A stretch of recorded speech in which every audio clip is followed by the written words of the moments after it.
Governor of Reserve Bank of India, who is also part of the state's advisory council. Can you kindly play the message, please?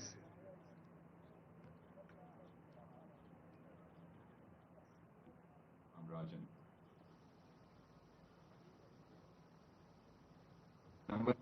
Namaskar.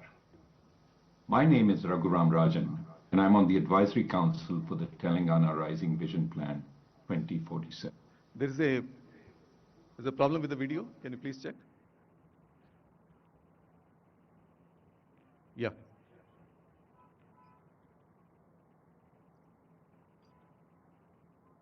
Namaskar. My name is Raghuram Rajan, and I'm on the Advisory Council for the Telangana Rising Vision Plan 2047.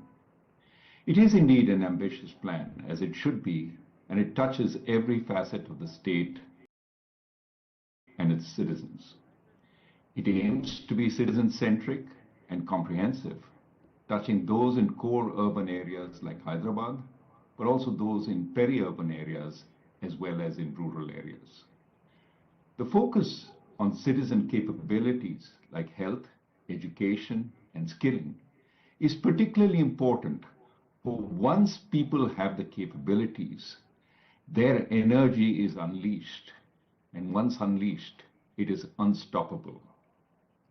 The fundamental economic requirement in India today is jobs, and the plan has a comprehensive vision of where they will come from and how to prepare people for them. A large urbanizing India will prepare all the jobs that we need. We just need to recognize they will not be in the places other countries have found them, and the vision document understands this. The vision document's emphasis on new technologies that will help make governance more transparent and inclusive, as well as more effective, is very important.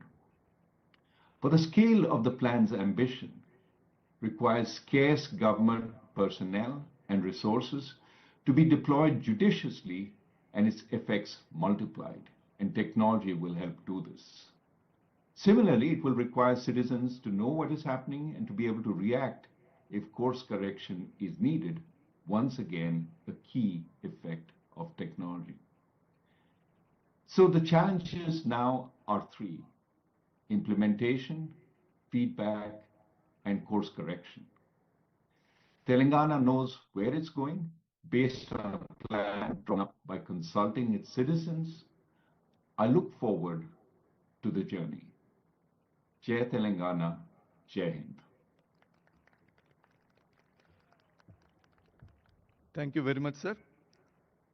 Now, I'd request Dr. Duvuri Subbarao Garu, former Governor, Reserve Bank of India, to kindly address the gathering.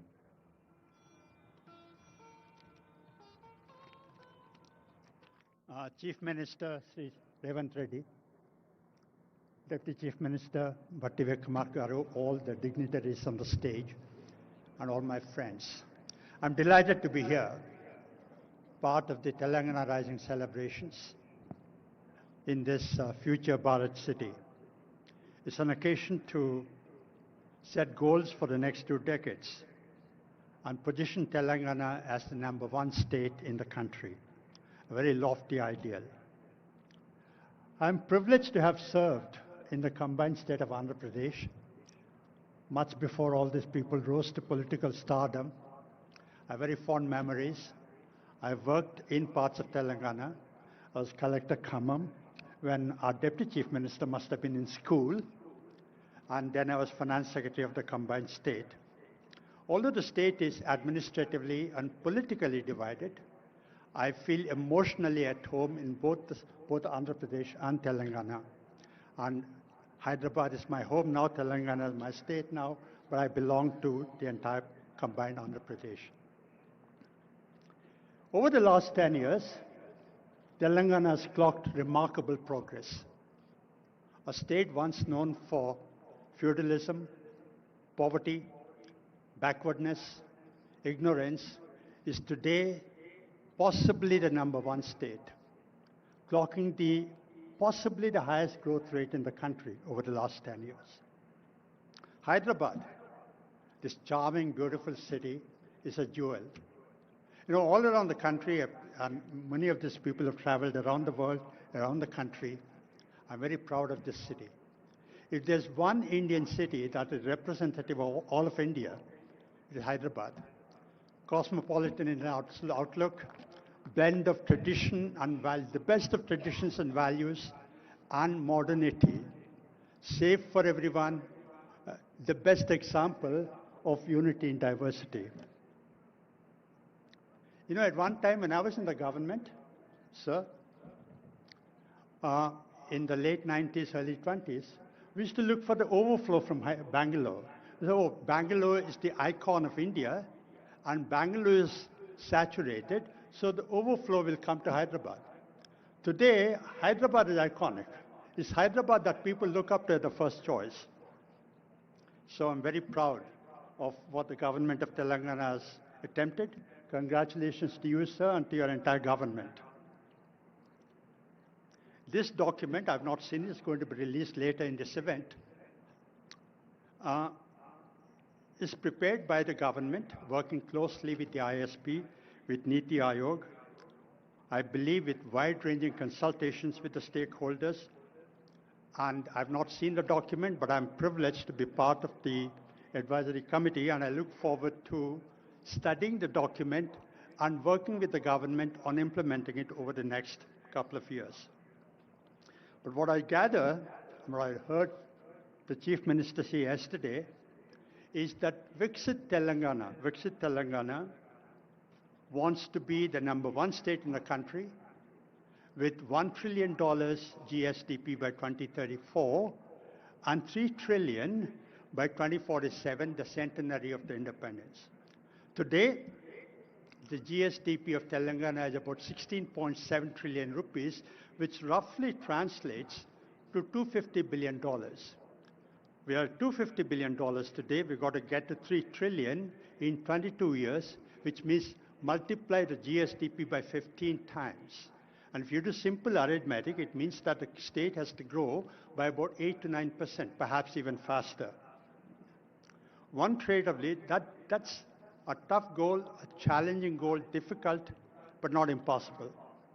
One trait of leadership is actually to set impossible goals, near impossible goals. So I want to congratulate the government for setting that goal.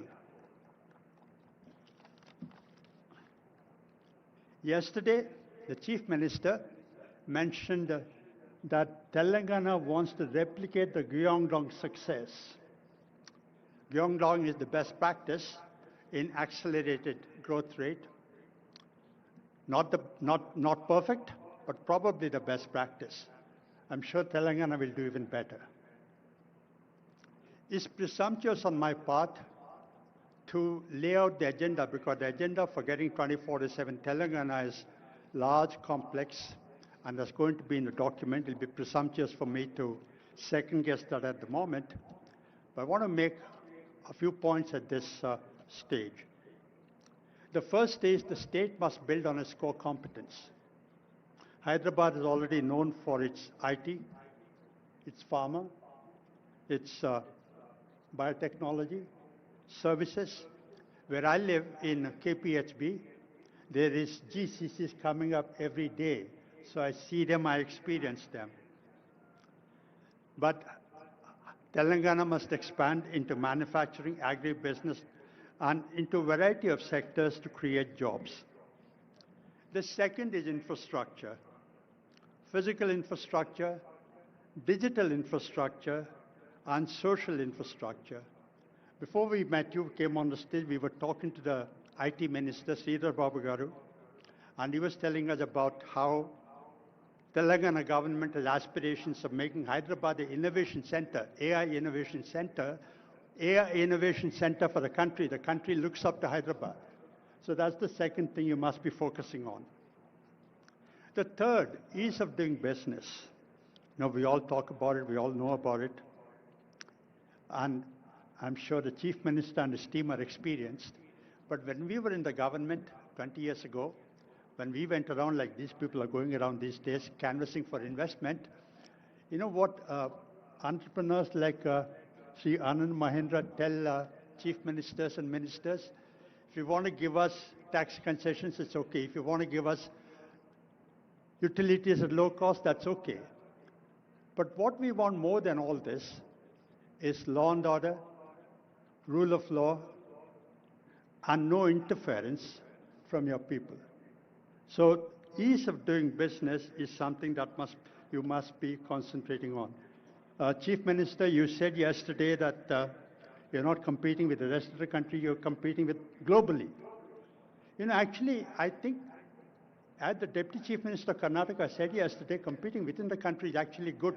Healthy competition among states is good, and you're competing globally, setting yourself an aspiration. Primary education and primary health, I'm sure it's part of the agenda.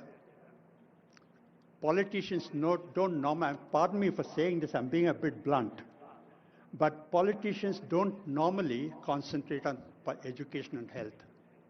The reason is, I'm not blaming anyone, but the reason is democratic compulsions force politicians to have a short-term horizon. Do things that will yield results in the short term. No, they tend to relegate long-term things because they're things that will generate results much later because they're not political priority. But they're very, very important, as you must have noticed. You know, Karl-Johan Juncker, who was the former Chancellor of the EU, he said, we all know what is the right thing to do. He was a politician. No? He said, we know what's the right thing to do. We don't know how to get re-elected after that. I'm sure that Chief Minister Revanth Reddy and his team are going to find a new model and prove Karl Juncker wrong, that it is possible to do things and get re-elected. Okay? And then I saw in the papers, in the media, pure, rare, inclusive growth. I cannot emphasize this enough. You know, accelerating growth is important. Growth is necessary, but not sufficient. 8%, 9% growth, if it's just a number, if the benefits of growth are not widely shared, that growth cannot be sustained. So you must have inclusive growth, which means that the benefits of growth must go to the poorest person in Telangana, to the most farthest point in Telangana. I'm sure the vision document is going to concentrate on that. And skills, of course, it will be presumptuous on my part to talk about skills when Mr. Anand Mahendra is here, but skilling is very important. You know, skilling is a difficult thing to do because it will not be done by the private sector. The government will not do it, is incapable of doing it. So you need public-private partnership, which we're seeing on the stage. Mr. Mahendra sitting next to the Chief Minister, that's exactly the partnership we require for skilling. And, you know, I want to tell a story. When I was appointed governor in 2008, 17 years ago, I was Finance Secretary to Government of India at that time. I went to call on the Prime Minister, Dr. Manmohan Singh, just to thank him for choosing me to go to RBI. One-on-one meeting, I went across to his office, there were just two of us. And I told him, sir, thank you for appointing me as governor. You know, we talked about the macroeconomic issues at that time. We talked about RBI, we talked about the government. We talked about the comparison between living in Mumbai and living in Delhi. And after about 10 minutes into this conversation, I asked Dr. Manmohan Singh, sir, do you have any advice to give me? A very humble person. He said, what advice do I give you, Subbarao? You've been in the IAS, you've seen the country, you've worked in the districts, you've seen the state government, you've seen the central government, what advice do I give you? And after another couple of minutes, I took leave of him and I was walking away, and you know, gracious man as he was, he walked around from his table and escorted me to the door. And at the doorstop, he put his hand on my shoulder. Subba, I thought I'll give you one advice. That one advice I want to give you is that no matter what you're doing, remember that whatever you're doing, there's people behind you. The RBI is a great institution, but in the RBI, there's a risk that you'll get lost in numbers, in interest rate, money supply, inflation, exchange rate, but you will forget that there are real people behind that. Now, I was in the process of shifting from Delhi to Mumbai. About 30 seconds after I left the PM's office, that advice went out of my head. But as I started working in the RBI, that the purport of the Prime Minister's advice struck me. Because the primary responsibility of the Reserve Bank is to maintain price stability, low and steady inflation. Inflation is a regressive tax. Growing up in a low middle class family, I saw my parents struggle to put all of us through, and all of you saw this. So what the Prime Minister was telling me really is that whatever you're doing, remember the last people, because inflation hurts poor people more than it hurts well-off people. The shirt, if it cost 2,000 rupees last month, and if I go to buy this today, it costs 2,200 rupees, I wouldn't even notice it. But poor people, if the bus ticket goes up from 22 to 24 rupees, if the price of rice goes from 40 to 44 rupees, they notice that. So one thing as we implement the Telangana Rising document is to remember the people of Telangana. The last thing, I've spoken for longer than my time, but Chief Minister, sir, you said yesterday and you said today that Telangana is unstoppable. I also want to say that Telangana is unbeatable, okay? And John F. Kennedy said that, he gave a goal, moonshot goal, that we must get onto the moon, not because it is easy, but because it's difficult. So the Telangana Rising document, implementing that is not because it's easy, but it's going to be difficult. And 10 years from now, somewhere in the world, 10 years from now, sir, somewhere in the world, just like you said yesterday, Gyeongdong model, 10 years from now, somewhere in the world, somebody will say, we want to follow the Telangana model. So thank you very much.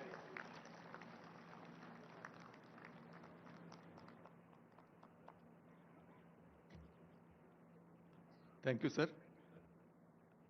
As a person who have walked at least part of my path in your footsteps, I am also an IIT Kanpur alumni like you, and then joined the civil services, and I've been finance secretary, blessed to be finance secretary, sir. It was music to my ears, what you have told, sir. Now, I would request Honorable Deputy Chief Minister, Sri Mallu Bhatti Vikramarka Garu, to kindly address the gathering.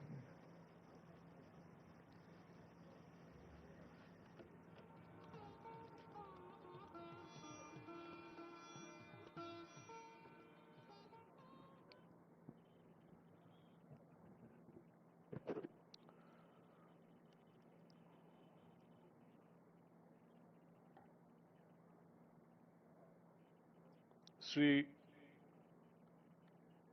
Revanth Reddy Garu,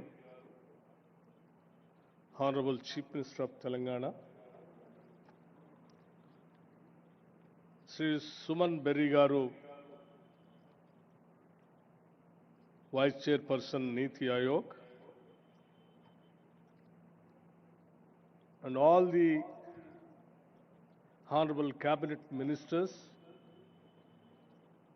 legislators, chairmen, and advisors of the government, and Sri Ananda Mahendra Garu, Sri Duvuri Subbarao Garu, Dr. Raghuram Rajan Garu, and Sri K. Ramakrishna Rao Garu, Chief Secretary, Professor Karthik Muralidharan Garu, and Sri Chiranjeevi Garu, Megastar, Shantan Narayan Garu, Chairman CEO Adobe, and all the participants of today's evening Telangana Rising 2047 Vision Document Release Function. Andarki Namaskaram. After a day and a half of the summit, I hope you saw the natural hospitality that Telangana is known for it. Hospitality is indeed our philosophy. Before I go further, I want to express heartfelt gratitude for the truly participative spirit in which the Telangana Rising 2047 vision was crafted. This was not the work of a few minds behind closed doors. It was a collective effort shaped by the wisdom and aspirations of a vast and diverse set of contributors. Honorable ministers brought clarity of purpose, civil servants brought insight from the ground, thought leaders and academics lent intellectual depth, and most importantly, lakhs of citizens across Telangana and the country, farmers, youth, entrepreneurs, and everyday workers shared their hopes and ideas for our future. I also want to place on record my gratitude to Dr. Suman Berry here as the VC of NITI Aayog, who ensured that this document was brought to final conclusion, along with the CEO, other officials from NITI Aayog, as well as the team from ISB. Thank you, Dean Madan Pillutla and your team that has worked tirelessly to refine the detailed vision laid out in this document. I also wanted to assure Subbarao Garu the one or two words, two lines what he has expressed by saying growth has to be there, but it has to be inclusive growth. Of course, sir, this government's vision is, that's the main crux of our vision. Yes, definitely you will be seeing that in the document once after our Honorable Chief Minister releasing the document after the, after a few minutes. To all of you, thank you. This document belongs to all of us. I want to make one more important acknowledgement before I go further. At global summits, leaders are often accompanied by a Sherpa, not a literal guide, but a steady aspiration that helps navigate ambition and complexity. If this summit had a Sherpa, it was the spirit of resolve born from a historic decision, the one that gave Telangana its rightful identity. Today, on the birthday of Srimati Sonia Gandhi ji, I take a moment, with your permission, since I know this is non-political forum, but to acknowledge the quiet power of that choice. Her courage did not just shape our past, it continues to guide the aspirations we are crafting today. Now into the event itself, I have been thinking about the word summit. I realize there are actually two kinds of summits. The first kind is exactly what it sounds like. It's a meeting where you take the contributions, you add the speeches, and you calculate the total. It is simple arithmetic. It is a kind where you can quite literally sum it. But then there is a second kind, the kind we experience today. There is a summit where you cannot sum it. Because what was created in all these halls is a greater than the sum of its parts. where every panel did not just add ideas, it multiplied possibilities, where the synergy is so genuine and unscripted that it defies simple math. This event was the second kind. We cannot just sum it up because the impact is infinite. Why? Because the thirst was real. Telangana has long had ambition, but what is lacked was a single, structured, forward-looking framework. And that matched the scale of our aspirations. This time, we did not just build a document, we built a platform. And across sessions, from capital pathways to agri-value chains, frontier tech forest economies, I saw people not just speaking, but committing. As someone who chaired 2 sessions on productivity and power, let me offer a brief reflection. In the power session, I saw a state eager to move from being an energy consumer to an energy creator. With green hydrogen, distributed renewables, and smart grids lighting the path. In the productivity discussion, I saw consensus that India's next leap will not come from more effort alone, but from smarter systems, digital public infrastructure, empowered workers, and output-linked innovation.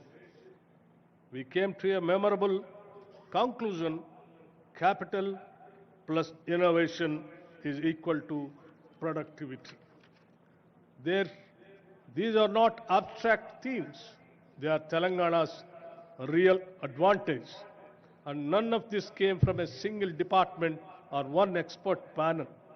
The vision document itself is a product of collective design. Months of field visits,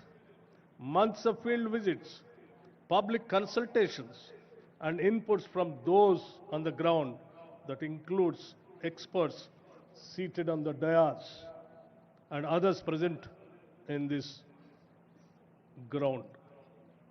Which is why I say again, this is not a static document, it will evolve. And we are committed to letting it evolve with new data, new partnerships, and new wisdom. We don't fear feedback, we welcome it. One more thought I must leave with you. For every young person in Telangana who attended these sessions, I hope you take your chance to build something so valuable that future generations walk on your path, quite literally. Let me end by saying to our guests, thank you for your solidarity and your confidence. To my colleagues in government, thank you for showing what coordination can truly look like. And to every participant, a speaker, an organizer, thank you for ensuring that we who organize this summit, telling into more than the sum of its parts, in the document. And also, I just wanted to make it very clear.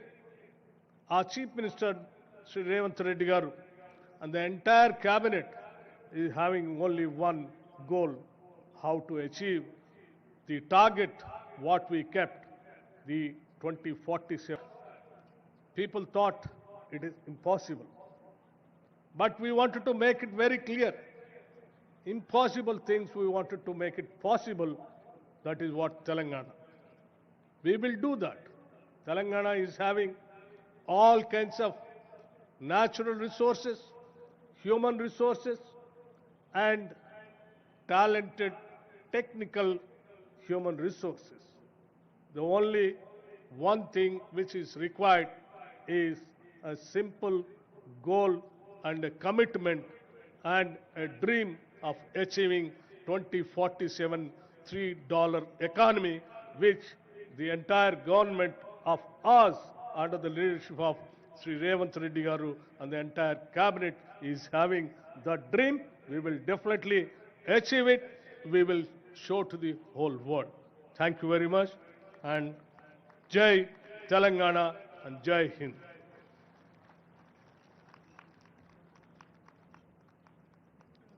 Thank you, Honorable Deputy Chief Minister Garu.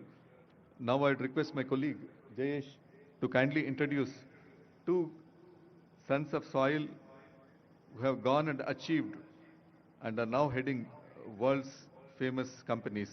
Jayesh?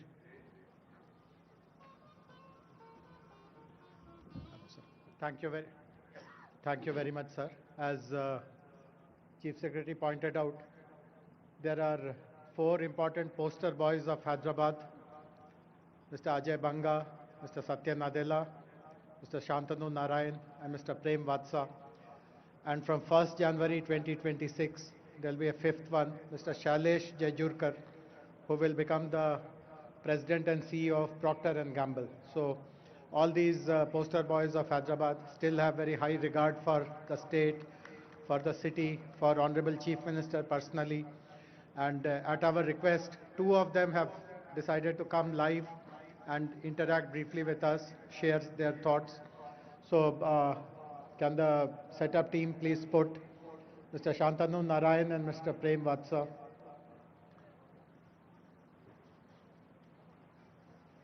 Hey, so hello Prem. Hello Prem. Hello Prem. Hello Shantanu. Can you hear both? Can you hear? Hello Shantanu. Hi Prem. Can you hear me? Is our audio good? Just give us a wave. Great. So thank you very much. Shantanu, I know that it is 4:30 a.m. for you. So thanks for making this effort. I do hope that you will, by what we tell you about our state, this will give you lots of energy. You will be able to manage your rest of the day. Thank you, Prem, for joining us. So Prem, we will start with you. You have seen the vision document, the executive summary of it. You today lead one of the biggest private investment firms, Fairfax. How optimistic are you about a state succeeding in all these promises, and what should companies like you do to support our vision further? Prem, a few words from you. Hey, thank you very much. Thank you for that introduction. And Honorable Chief Minister, Deputy Chief Minister, and my friends at that conference, good evening. I am very honored to join you with my good friend Shantanu, who's the CEO of Adobe and has an outstanding track record at Adobe. You introduced us from the Hyderabad Public School. We have Shantanu, we have Satya Nadella, and Ajay Banga, who I know. And Shantanu, you probably know a lot more people from the Hyderabad Public School. We're very honored to join you. And I grew up in Hyderabad, and in the Hyderabad Public School. My dad was the principal of the Hyderabad Public School, and I spent 3 years there, and they were the best years of my life. And because of that, I got an introduction to IIT Madras, Chennai, and I went there, and that was a terrific experience to me. I came to Canada in 1972 and learned a lot about business. I didn't know anything about business, learned a lot about business and investing. And 40 years ago, we began Fairfax Financial, 40 years ago. I recognize the sea change that took place when Mr. Modi got elected in 2014 with a business-friendly philosophy. We recognize that, and I've been investing in India for the last 35 years. I have said publicly that India is the greatest place, best country in the world to invest in, best country to invest in for the long term, for the decades to come. And we've invested 10 billion in India, and we plan to double that. And I hope, Chief Minister, we were able to invest in Telangana, the state that I came from.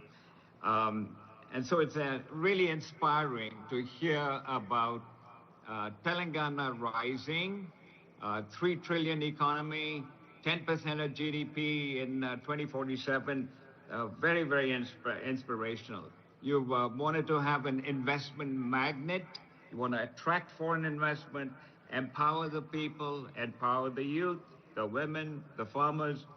Very, very inspirational. I have witnessed in North America, like Shantanu and the others, the power of free enterprise, of business and capitalism. I'm a function of that. Shantanu is a beneficiary of that. There's no limit to economic growth, as many of you have said, in Telangana, if you follow those principles. Very simply, I was in Dubai for our 40th business anniversary of Fairfax Financial. And what a magnificent job they've done in the last 25 years, and I'm sure Telangana will do even better. But the principle that they've had is what is good for the merchant is good for Dubai. What is good for the merchant, what is good for business, is good for Telangana. And that's what you're doing. So the next 22 years, 2047, I pray that Telangana, under your leadership, Honorable Chief Minister, will do exceptionally well, and we will be an inspiration to everyone in India and also the world. So God bless you and the people of Telangana. Thank you very much for inviting me to speak. Thank you. Thank you. Thank you very much, Prem. That was very, very optimistic. Look forward to seeing you sometimes in Hyderabad. Over to you now, Shantanu. You also have a long, long association with Hyderabad. Incidentally, your parents still live here. So please share your thoughts. You are also a member of our advisory council constituted to help us draft the vision document and then in its implementation.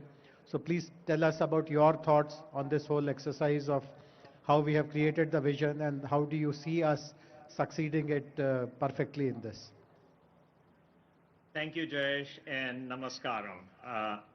Let me first start off by thanking the Honorable Chief Minister, Shri Revanth Reddy Garu, as well as the Honorable Deputy Chief Minister, Shri Bhatti Vikram Mallu Garu, for this opportunity to take part in this historic occasion for the launch of the visionary document Telangana Rising 2047.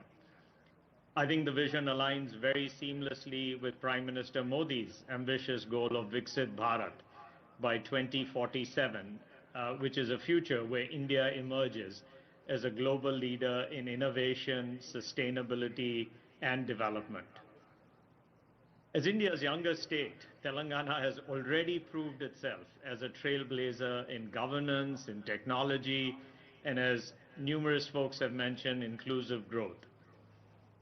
I love this aspiration to become a 3 trillion economy by 2047 and contributing 10% to India's GDP. It's not just a bold vision, but I think it's a very achievable vision. And I think the vision will be powered by the people of Telangana, whose aspirations for better education, healthcare, clean environments, and opportunities have shaped this roadmap. I also think that this emphasis on empowering youth, women, and farmers is a testament to the state's commitment to inclusive development. As chair of Adobe, I'm proud to represent a company that shares this commitment to innovation and empowerment. We are trying to change the world through digital experiences at Adobe, and over a third of Adobe's global research and development is happening in India. So we know that Indians today are creating the innovation that is going to democratize creativity and individuals to thrive in this digital economy. I'm particularly proud of the visions document that's focusing on foundational enablers, tech and innovation, efficient financing, good governance. For example, I think Telangana's efforts to harness the transformative power of technology and establish the Telangana Artificial Intelligence Innovation Hub is a bold step towards positioning the state among the top AI globes globally. And I think that'll attract, as my friend Prem said, not just global investments, but will create high-quality jobs and foster entrepreneurship. To me, though, I'm particularly moved by the vision's document emphasis on empowering youth through education and future-ready skills. And I'm committed to partnering with Telangana to provide artificial intelligence and digital literacy programs that will equip the youth with the tools that they need to excel in all these new emerging sectors like AI, cybersecurity, as well as advanced manufacturing. And I think together we can ensure that the next generation is prepared to lead in this rapidly evolving global economy. I want to acknowledge the remarkable progress that's already been made under the leadership of Chief Minister Reddy over the past 2 years. I think initiatives like free bus rides for women, the LPG refill subsidiaries, the loan waivers for farmers, they're not just policies, but these are lifelines that will empower communities and drive equitable growth. And now for something personal, much like Prem said, as someone who still considers himself a Hyderabadi, who grew up in Hyderabad, and is a product of Hyderabad Public School, where Prem's father was the principal as well as Usmania, I have witnessed firsthand the transformation of this city and state. And the career prospects for people from Telangana has come such a long way. The Telangana diaspora in the United States, in fact, is a testament to the talent and potential of this region. And I am personally committed to strengthening the ties between the diaspora and the government of Telangana. In closing, I want to both compliment, applaud the Chief Minister's push to create this vision for Telangana and become a global leader in innovation, sustainability, and development. And I'm convinced that together we can create a future where technology uplifts individuals, businesses, and society as a whole. So thank you for inviting me. Jai Telangana, Jai Hind. Thank you very much, Shantanu. Thank you, Prem. And thanks for sharing your thoughts. Bye for now. Thank you. Thank you. Thank you very much. Now I would request Professor Karthik Muralidharan, the Tata Chancellor, Professor of Economics at the University of California, to kindly address us. Professor Muralidharan has been working with several states in India through his center called Center for Effective Governance of Indian States. This is a very unique and innovative partnership which we are having with this center, of which he is the scientific director. A number of reform programs in India were initiated by this center. Many of them owe their genesis to Telangana because we have been working with them the longest. So now, Professor Muralidharan, please.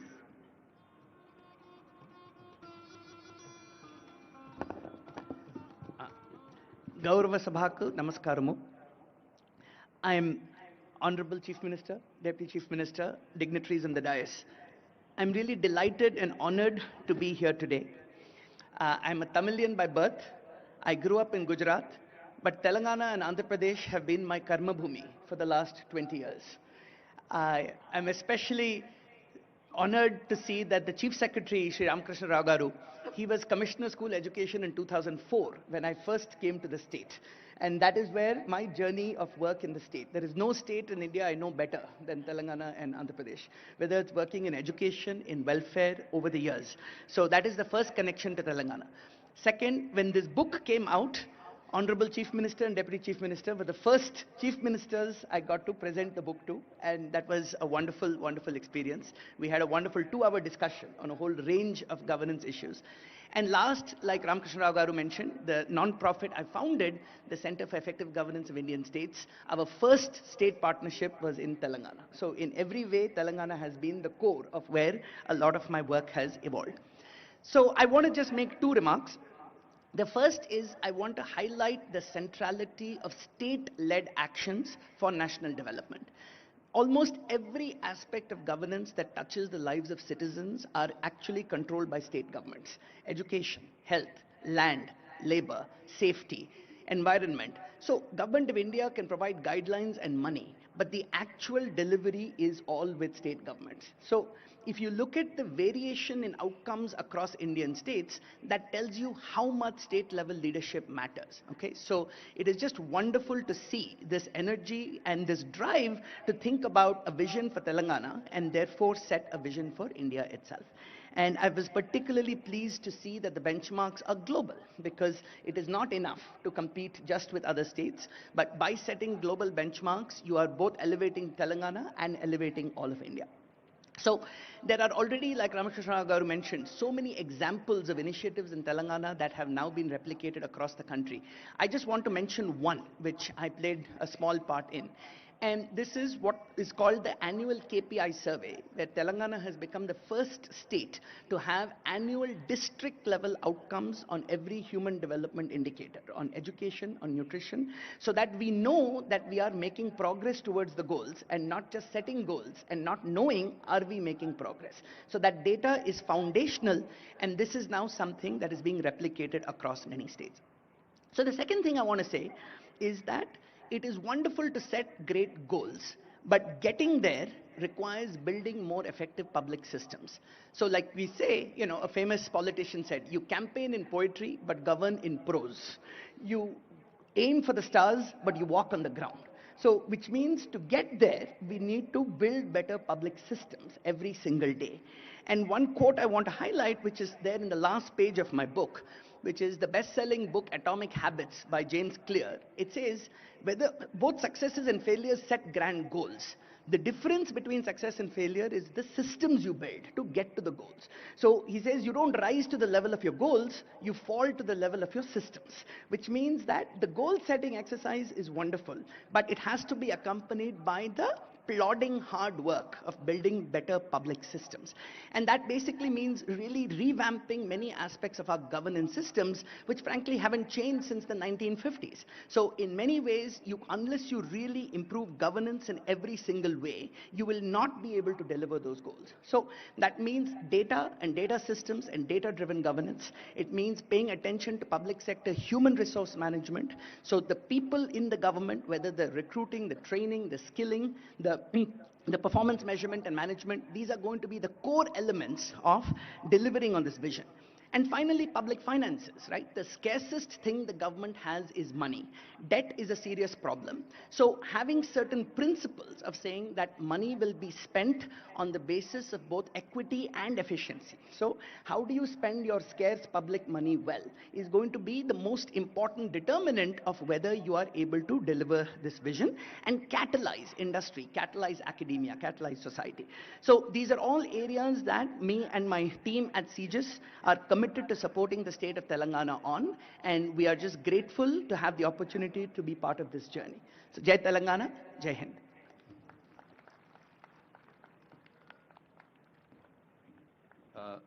Thank you, Professor. The book is looks like a big tome, but then it's a very easy read because a lot of examples from the states are also there. So I request that, all of you are interested, you can kindly go through it. Now I'd request Professor Arvind Subramaniam, former Chief Economic Advisor to Government of India, to kindly address us. Arvind Subramaniam ji, as needs no introduction, is one of the most distinguished economists of the world, with a deep understanding of various issues and policies of China, not only a theoretical understanding, academic understanding, but also he was in the engine room because he was the chief economic advisor when the GST reforms were introduced in the country. And after that also he has been working with a number of states within the country. Now I request Professor Subramaniam to kindly address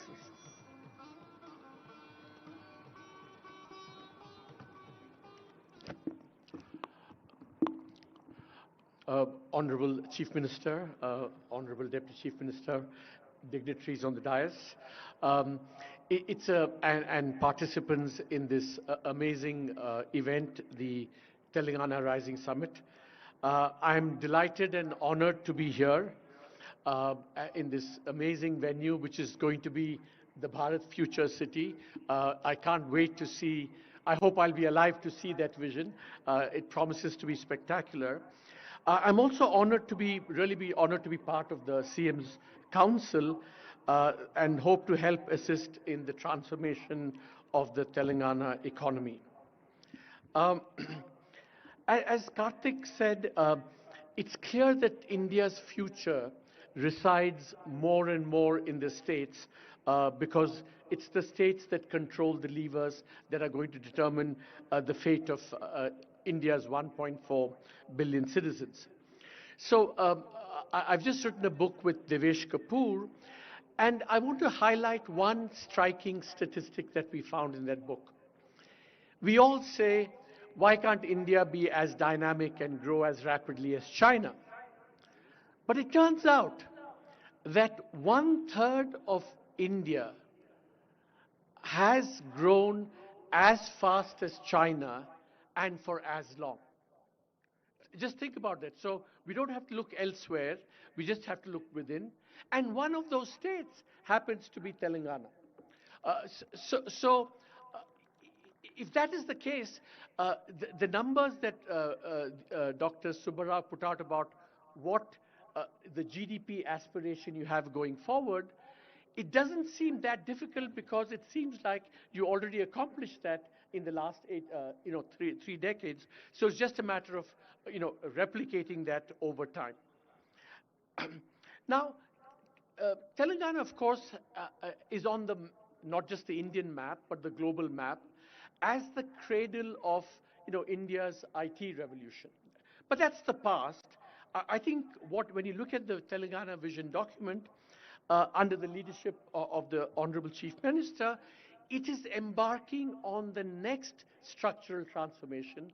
How do you go from this very dynamic IT-based economy to something that both harnesses the power of the new technologies without neglecting the daily lives of all the citizens in the state? So it's this combination of technology, which is people-centered, human-centered, improving human livelihoods. I think that's at the core of this vision document, which I would commend to everyone going forward. I have, I think, said very often that the most important dynamic in India that's going to propel India going forward is competitive federalism, competition between the states, and especially if every state is competing, as the Honorable Chief Minister has said, not just with other Indian states, but internationally as well, this competition dynamic is going to be very, very important. So Telangana is going to be not just a magnet that attracts investment, it's also going to be a model for everyone else, other states, to kind of emulate. So competitive federalism with Telangana in the lead is one desirable dynamic. But I think the other dynamic that is going to be very important in India is not just competitive federalism, but competitive sub-federalism. That not just states competing with each other, but cities competing with each other. And in this regard, I think Hyderabad is turning out to be another model and a magnet. For example, NCR, with all its air quality problems, is forcing exit to other parts of the world. Bengaluru, the IT capital, with its congestion and urban challenges, is again forcing investors to look away, and that's the sense in which Hyderabad can be a magnet and a model going forward. So Telangana and Hyderabad can be the cradles of competitive federalism and competitive sub-federalism. Having said all this, I also want to be a little bit more realistic and offer some gentle advice. I think investor summits are like elections in a democracy. Heady, wonderful, everyone engaged, etc., etc. But we know in a country like India and in democracies like India, all the accountability, the hard work, and the implementation is done between elections, is done between investor summits.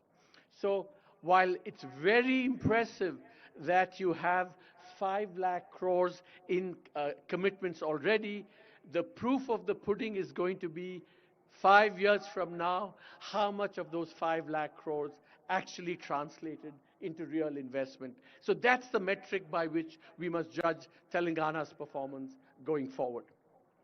And in this regard, some of Dr. Subbarao's comments about, the ease of doing business, rule of law, creating a level playing field for all investors, not just some investors, big investors, is going to be very, very important. Now, I want to just make one last point in this. It's actually a series of points. When I used to be chief economic advisor, I used to have this ongoing debate with my boss, the late wonderful Arun Jaitley. He used to tell me, Arvind, politics is the art of the possible. And I would say, no, no, Minister, politics is the art of expanding the possibilities of the possible. That's what I think good politics is. Now, let me strike a slightly sobering note. If you look around in the last 5 years, I mean, there is a disenchantment with Indian politics, or at least some parts of it, in the following sense. That is that you see more and more this rabidi culture that's crept in, and cash transfers, etc., have taken powerful hold on the political imagination. Now, I'm not against cash transfers. I'm not against welfareism. I think they're all very important. But I think there is a sense in which this disenchantment has happened because citizens want cash transfers in part because they feel they're not going to get much else from the state. So they said, let's get the cash transfers now because we don't know what governments will deliver later on. But there's a flip side to that. Governments themselves do more and more welfareism almost because they have accepted that they will not be able to deliver all the other things that matter more. So we are in this slightly unholy alliance between citizens and the state where it's all about cash transfers to the neglect possibly of the other things that matter and that are contained in the vision statement that you have outlined. So I think what India needs is, as someone rightly said, and what is exciting about this summit and your leadership is the new Telangana model. What is the new Telangana model? I think it's very important to remember that the Telangana model has to have as its core, which it does, the retaining of the idea of India as a pluralist, inclusive, non-majoritarian, non-exclusionary place. That idea of India cannot be abandoned, cannot be abdicated. That is the foundation, or should be the foundation, of the Telangana model. But then over and above that, what has to happen is the kind of political imagination that's been displayed in the Telangana Vision document, and converting that political imagination into a new reality is what has to be the Telangana model. And really, we've just written a book. In some ways, what we lament in the book is that the Indian political imagination has become stunted and stale. And what is really exciting about this, Honorable Minister, to be honest with you, and what makes me excited about working with Telangana is this new political imagination which retains the idea of India, pluralist, non-majoritarian, inclusive, everyone, plus this new imagination where you combine technology and harness it for the good of the people. So good economics should be good politics. Good social policy should be good politics. And that hopefully will be the new Telangana model. Thank you, sir. As usual, Arvind sir, Professor Arvind sir has always brings us, while acknowledging the dynamism, the vision of our Honorable CMs is also put some caution marks along the road. Now, I would request the video message by Mr. Tony Blair, the former Prime Minister of UK, to be played, please.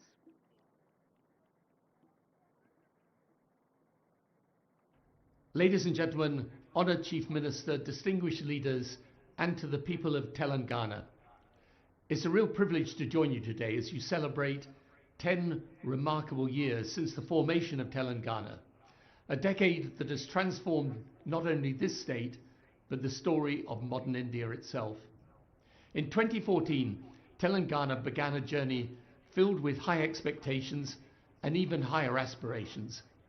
Today, reflecting on the transformation underway in Hyderabad and throughout the state, the story is not only one of progress, but one of enormous promise for the future. The record speaks for itself. As highlighted in your own growth analysis, the state's GSDP has nearly tripled in a decade. Your per capita income has become one of the highest in the whole of the country. But beyond the statistics lies something far more profound. A region once seen as struggling has reimagined itself as a powerhouse of technology, agriculture, and inclusive growth. You have become, in many ways, a model for other parts of the world. As Telangana marks this milestone year, it does so at a moment when India as a whole is shaping its future, working to build a fully developed and globally leading India by the time the nation marks its centenary of independence in 2047. In many respects, Telangana's own journey of the past decade exemplifies the spirit and momentum of India as a whole, a people with a commitment to prosperity, human development, and also the power of innovation. Your vision, Rising Telangana 2047, aligns powerfully with India's national mission, a vision to become a $1 trillion economy by 2034 and a $3 trillion economy by 2047, a vision to expand education, strengthen health systems, modernize infrastructure, and to unlock opportunity for every citizen. In the years I spent as Prime Minister and beyond, I've always believed that leadership is not only about solving today's problems, it's about preparing your nation for tomorrow's possibilities. And what Telangana is doing today is precisely that, building the foundations of long-term, inclusive, technology-driven growth. In this journey, it's been a privilege for my institute to support governments around the world undergoing similar transformations, from digital governance to economic reform, and from public service delivery to investment acceleration. We have worked with leaders across Africa, Europe, the Middle East, and Asia, helping them craft strategies for rapid and sustainable development. And our mission as an institute has always been clear: to partner with those governments that are determined to deliver for their people, to modernize their institutions, and to turn aspiration into achievement. And Telangana's story, this story of resilience, reform, and rising ambition, is exactly the kind of story we champion globally. During my time as Prime Minister, the United Kingdom faced moments demanding bold action, improving our public services, modernizing our education system, embracing the beginnings of the technology revolution, and placing innovation at the center of national progress. What I learned then is what Telangana demonstrates today, that with clarity of vision, strong leadership, and a commitment to inclusion, extraordinary transformation is possible. And as India advances towards its goal of Viksit Bharat 2047, it is states like Telangana that will help to propel the nation forward. Telangana's achievements, therefore, are not just local successes. They're contributions to India's wider journey of becoming one of the world's great democratic, economic, and technological powers. So as Telangana embarks on its next decade, expanding its metro, modernizing irrigation, supporting women's empowerment, reforming governance to be more transparent and citizen-centered, and welcoming global investment, it does so from a position of immense strength. As you bring your summit to a close, let me end my remarks in the hope that I may visit you in person very soon, and by offering all the people of Telangana my warmest good wishes for continued progress and a future shaped by the confidence and ambition that define this remarkable state. Thank you. Thank you sir. ఇప్పుడు megastar, ఎవరికీ పరిచయం చేయాల్సిన అవసరం లేనటువంటి శ్రీ చిరంజీవి గారిని సభను ఉద్దేశించి ప్రసంగించవలసిందిగా కోరుతున్నాను.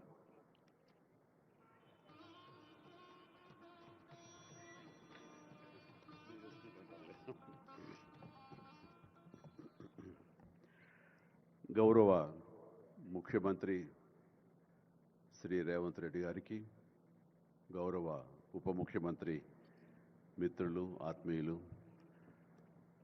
బట్టి విక్రమార్క గారికి, ఇతర దిగ్గజాలకి, ఆహ్వానితులకు, ప్రతి ఒక్కరికి నా హృదయపూర్వక నమస్కారాలు. తెలుగులో మాట్లాడడం కొంచెం చేంజ్ ఉంది కదా మీ చెవులకి. So let me have the privilege talking our mother tongue.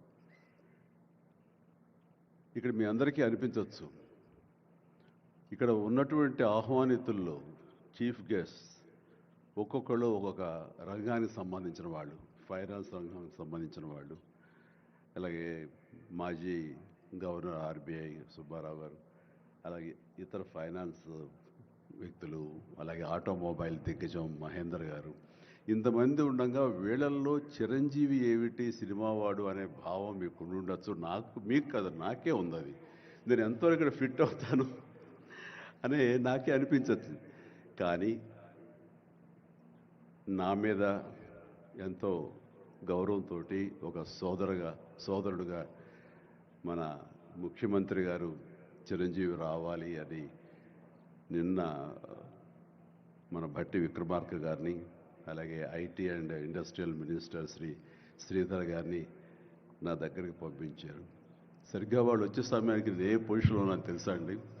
ఎవరో అమ్మాయితో డ్యాన్స్ చేస్తూ ఉన్నాను. చాలా ఇబ్బంది అనిపించింది అన్నపూర్ణ స్టూడియోలో. సో ఆ సమయంలో వాళ్ళిద్దరు కూర్చోబెట్టి షూటింగ్ ఆపేయండి అని చెప్పి వారి ఇచ్చిన తర్వాత అంత ఆప్యాయంగా నన్ను ఆహ్వానిస్తుంటే, ఇంత గొప్ప సభకి, ఇలాంటి ఒక గొప్ప గ్లోబల్ సమ్మిట్కి, తెలంగాణ రైజింగ్ అంటూ ఒక గొప్ప ఇనిషియేషన్కి 2047 ఇది ఎట్లా ఉండాలి అనే ఆ ఊహ తన బ్రెయిన్ చైల్డ్ అయినటువంటి మన ముఖ్యమంత్రి గారు ఆహ్వానిస్తే అది చాలా ప్రివిలేజ్డ్గా ఫీల్ అయ్యాను, ఎంతో గౌరవంగా ఫీల్ అయ్యాను, ఎంతో ఆనందంగా ఉన్నాను. మీ అందరితో పాటు ఈ రోజున ఇక్కడ నేను పార్టిసిపేట్ చేయడం అనేది నాకు దక్కిన గొప్ప అవకాశం, గొప్ప అదృష్టంగా నేను భావిస్తున్నాను. అయితే ఇక్కడ కేవలం చిరంజీవికి మాత్రమే ఇచ్చారు, అందుకే చిరంజీవిని ఆహ్వానించి అక్కడ కూర్చోబెట్టారు అని నేను అనుకోవటం లేదు.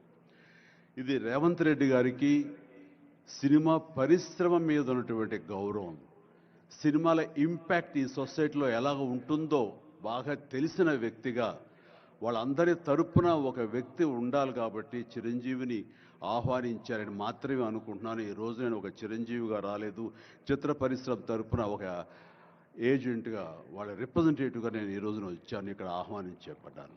కాబట్టి దానికి ప్రత్యేకించి పరిశ్రమ తరపున శ్రీ రేవంత్ రెడ్డి గారికి మనస్ఫూర్తిగా నా హృదయపూర్వక ధన్యవాదాలు తెలియజేస్తున్నాను. సార్, మీకు గుర్తుంటే మీరు ప్రభుత్వం ఏర్పాటు చేసిన కొత్తల్లో మొదటి వారంలోనే ఎప్పుడో నేను మిమ్మల్ని అభినందించడానికి నేను వచ్చినప్పుడు మీరు నాతో అన్న మొట్టమొదటి మాట, ఈ హైదరాబాద్ని ఫిలిం హబ్గా చేయాలి, అదేదో ఒక తెలుగు ఇండస్ట్రీ వరకో లేకపోతే సౌత్ ఇండియన్ ఫిలిం ఇండస్ట్రీ వరకో లేకపోతే ఏ భారతీయ వరకో కాదు, గ్లోబల్ మనకి ఏమి తక్కువ అని, ఇక్కడ ఏ వనరులు తక్కువ అని చెప్పేసి, ఏ ఎంకరేజ్మెంట్ తక్కువ అని చెప్పేసి మనం ఎందుకు చేయలేకపోతున్నాం, ఎందుకు కొన్ని తెలుగు ఫిలిమ్స్ ఒక లాంగ్వేజ్కే మనం కన్ఫైన్డ్ అయ్యాం. కాబట్టి నా ఉద్దేశంలో ఇది గ్లోబల్గా అన్ని రకాల ఇండస్ట్రీస్, ఇతర లాంగ్వేజ్ నుంచి సినిమా వాళ్ళు ఇక్కడ రావాలి, ఇక్కడ షూటింగ్ చేసుకోవాలి, అది నా ధ్యేయం అని అన్నప్పుడు చాలా ధైర్యంగా మాట్లాడుతున్నారు. అది నిజం కుదురుతుందా? ఎక్కడి నుంచో ఇతర దేశాల నుంచి వచ్చి ఇక్కడ షూటింగ్ చేయటం అన్నది, నేను మినిస్టర్గా, నేను టూరిజం మినిస్టర్గా ఉన్నప్పుడు ఫిలిం టూరిజంగా ఇక్కడ ఎంతమంది ఆహ్వానించడానికి ఎంతో శ్రమ పడ్డాం, ఎంతో కష్టించాం. కానీ ఇక్కడ ఉన్నటువంటి అట్మాస్ఫియర్ కానీ ఎంకరేజ్మెంట్ కానీ ఆయా గవర్నమెంట్లు అంత లేకుండా ఉండటంతో అది అంత పూర్తిగా సఫలీకృతం కాలేకపోయాం. ఆ ఉద్దేశంతో నేను ఎంతో కొంచెం స్కెప్టికల్గానే ఉన్నాను. ఎంతవరకు కుదురుతుంది, ఈయన డ్రీమ్ సక్సెస్ చేయగలరా అని అనుకుంటూ, మీరు ఏమైనా చేయండి, మీ గైడెన్స్ ఇవ్వండి, మీరు ఏం చెప్తే దాన్ని ఫాలో అవడానికి మేమందరం రెడీగా ఉన్నామని ఒక మాట ఇచ్చి మాత్రం అన్నాను. కానీ విత్ ఇన్ నో టైం ఇంత పెద్ద ఎత్తున ఈయన అన్ని రకాల సెక్టార్స్ వాళ్ళని ఇన్వైట్ చేసి గ్లోబల్గా అందరినీ వెల్కమ్ చేసి ఈ రోజున అందులో ఒక పార్ట్గా సినిమాలను కూడా ఆయన వెల్కమ్ చేస్తున్నారంటే కనుక అది హ్యాట్స్ ఆఫ్. అది ఆయన ఒక్కరి వల్లే అయ్యింది.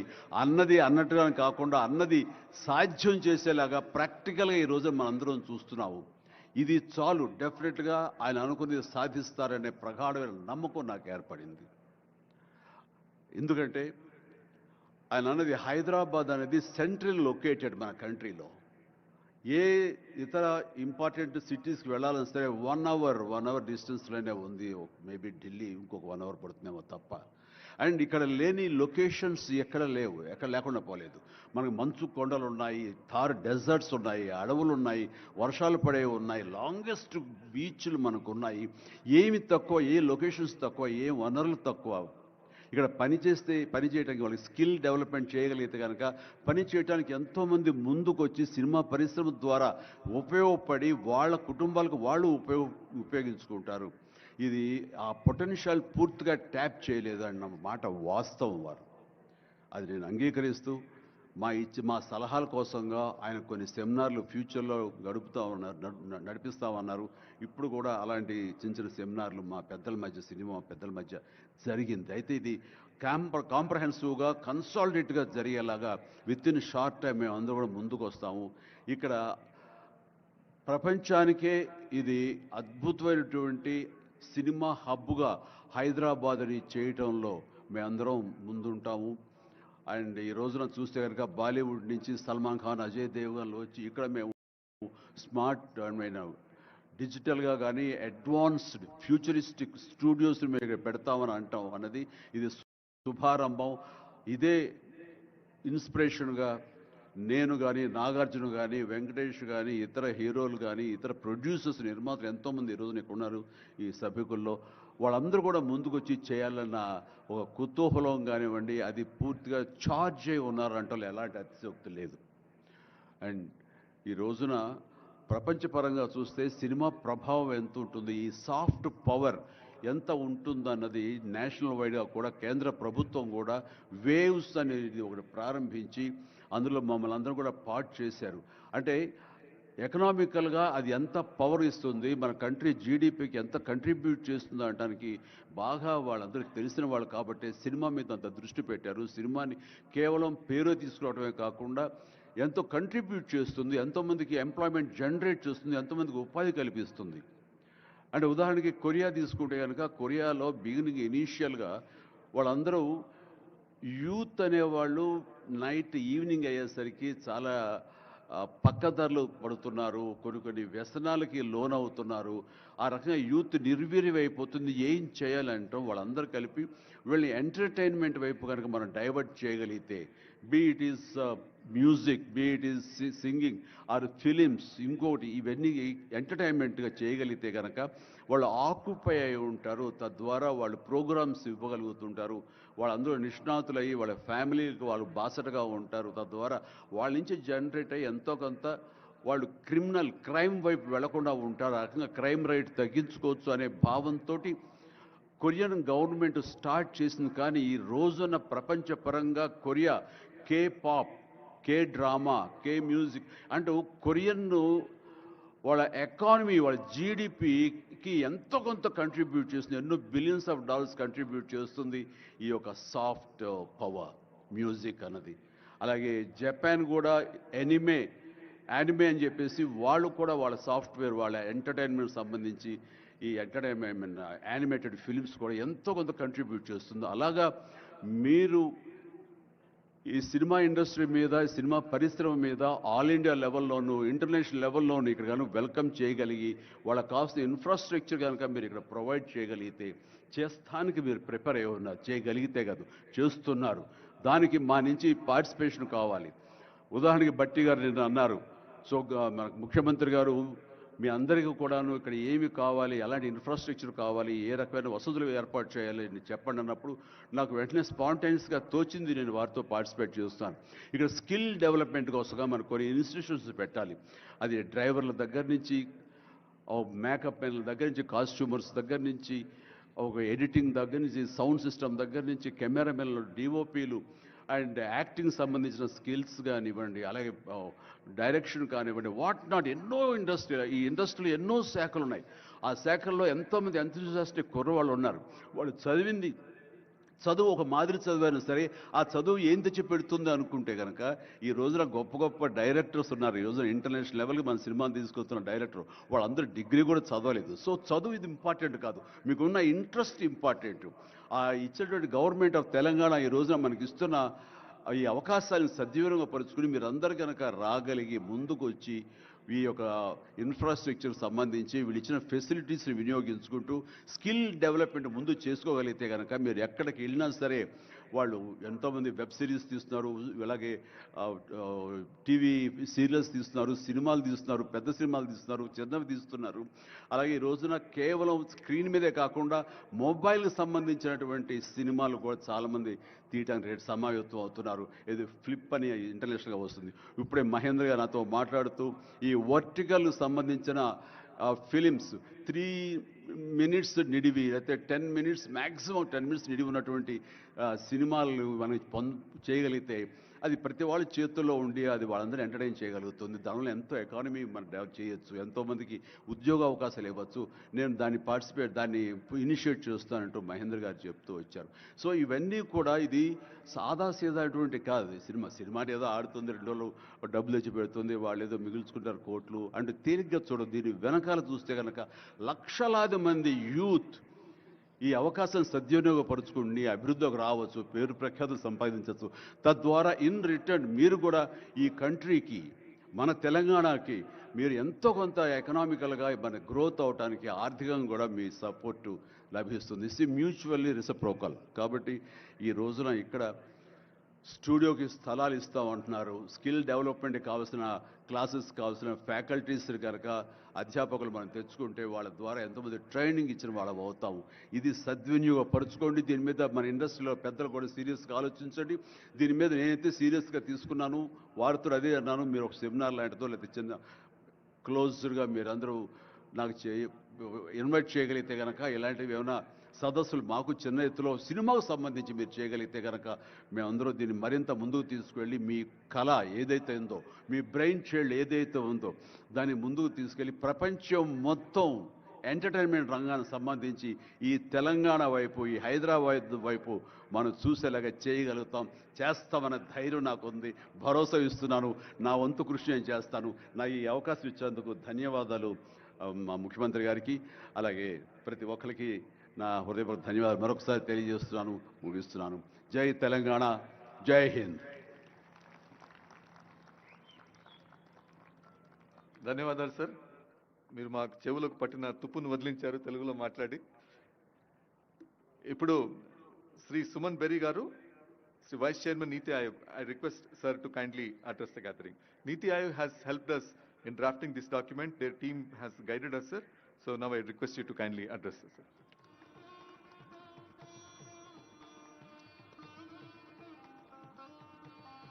Thank you, Chief Secretary, Honorable Chief Minister, Deputy Chief Minister. First, it's not easy to follow perhaps the most charismatic actor in India, but I'll do my best. Sir, you are a member of my governing council, and the fact that you have requested me to be present here is a deep honor for me. It is also a reality that I had the privilege of calling on you and the Deputy Chief Minister soon after you took over, and I can see that you've been busy in the intervening time. So with your permission, I'll first look back in order to look forward. Look back to the year of 2006, which is just about a quarter of a century ago, which was a visit to Hyderabad when the Asian Development Bank had its annual meeting in the new conference center. And there was a somewhat optimistic sign then that pointed to something called high-tech city, and there was nothing there. And there is something there, and my God, is there something there. So, you know, for people of the city, for people of the state, to believe in dreams, I think is entirely legitimate. But it is also, 2006, there was another annual meeting that took place, the annual meeting of the World Bank and IMF in Singapore, where indeed Raghuram Rajan, who've addressed us this evening, had just recently joined as the chief economist of the IMF. But I'm mentioning that because in 2006, two World Bank friends of mine, I had just come to NCAR, came out with this publication that talked of a middle income trap. Now, there's a lot of controversy about whether there is such a thing as a middle income trap or not, but one of those authors is now the chief economist of the World Bank, and he's come out with a World Development Report on the middle income trap. And why is that relevant to Telangana today? Just looking at Telangana's per capita income relate to India's per capita income in dollar terms, and looking at the benchmarks that the World Bank puts out for lower middle income, upper middle income, and high income countries, Telangana is now an upper middle income country already. And so where India wishes to be in the next 5 or 7 years, upper middle income country status, you are already there. And the point there, Honorable Chief Minister and Deputy Chief Minister, is that the issues that my friends raised with respect to the middle income trap start to apply. The old model of development may not work when you are in this zone, and things like creativity, innovation, entrepreneurship, all of these become as important or more important than investment. And so I think the fact that you have set yourself these high standards to be global is entirely appropriate, but the journey ahead is likely to be quite different from the journey that has brought Telangana to where it is at the moment. I also had 4 years of being the chief economist of Royal Dutch Shell, located in Europe, and that made me appreciate India's federal reality, which is that each state is very distinctive. And as I think about what's distinctive about Telangana, I think it is its human resources, but in a somewhat unusual respect. I tend to think of the Telugus, and of course you share that with Andhra, as the Irish of India, people who are risk-loving, people who are entrepreneurial, and so I think that that is amongst, above all else, the resource that you have to work with and to liberate. I would also say, and I'm picking up on the point that Arvind Subramaniam made, is that a focus on productivity it has to be paramount, because you can only be competitive if you're productive, and therefore to focus on ease of doing business that Dr. Subbarao mentioned, the deregulation or appropriate regulation.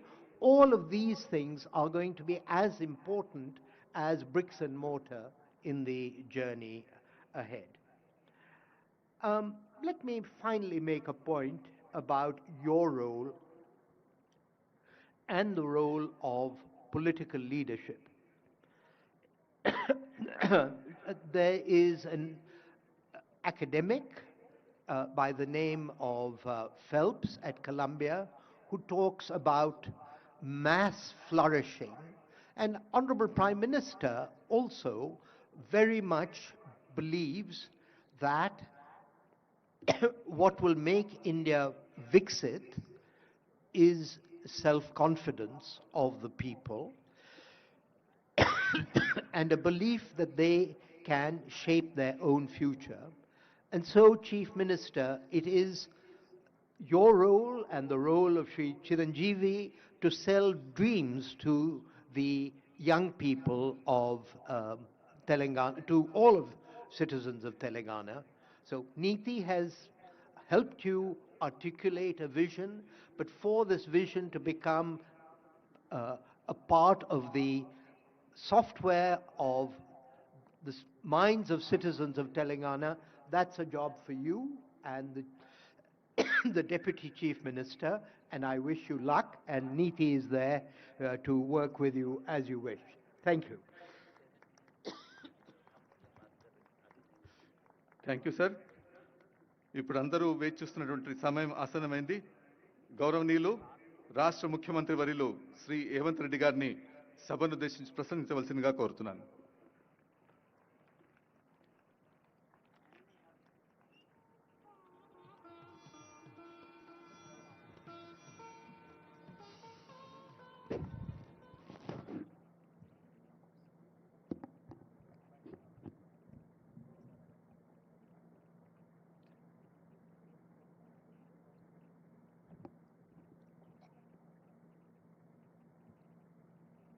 Telangana Rising 2047 Vision Document Telangana జాతికి అంకితం చేయాలన్న కార్యక్రమానికి ముఖ్య అతిథులుగా విచ్చేసిన Suman Bery, NITI Aayog vice chairman, Anand Mahindra, corporate దిగ్గజం కార్తిక్ మురళీధరన్, దువ్వూరి సుబ్బారావు గారు, అరవింద్ సుబ్రహ్మణ్యం గారు,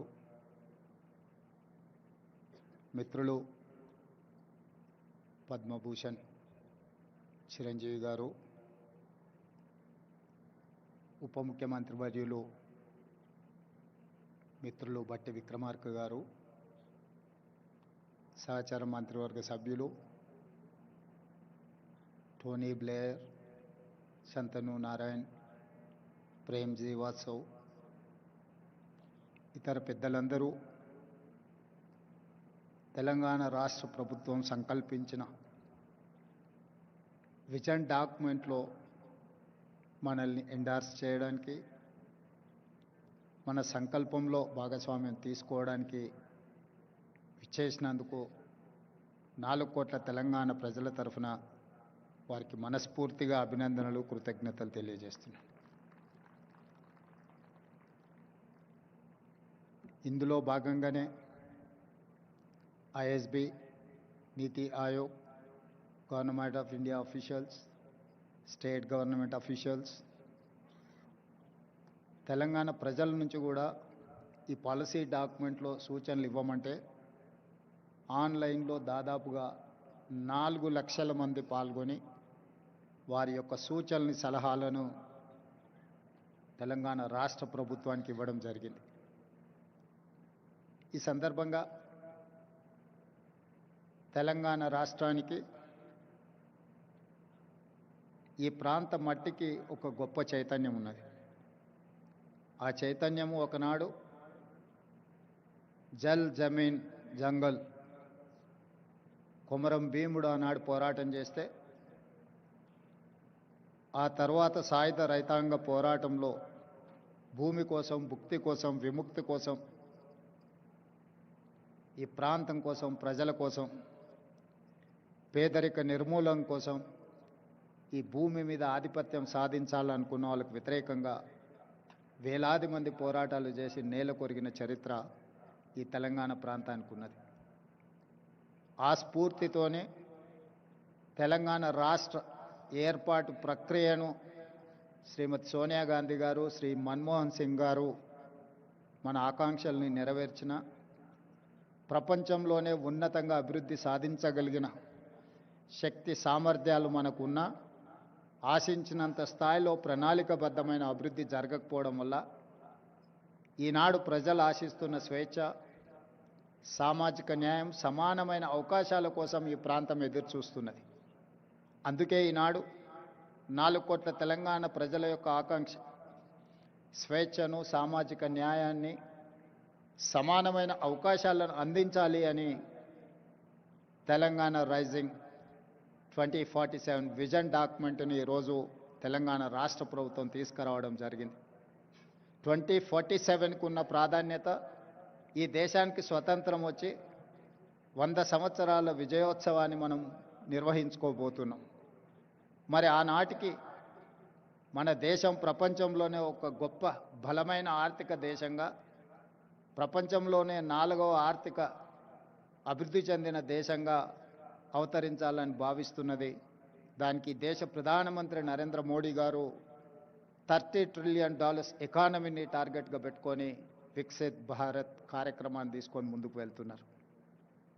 ఆ కార్యక్రమంలో తెలంగాణ రాష్ట్రం ముందు బాగాన నిలబడి తెలంగాణ రైజింగ్ 2047కి $3 ట్రిలియన్ ఎకానమీగా అవతరించాలని, ఈనాడు దేశ జనాభాలో మనం 2.9% ఉంటే మనం 5% ఎకానమీని, జీడిపిని కంట్రిబ్యూట్ చేస్తున్నాం.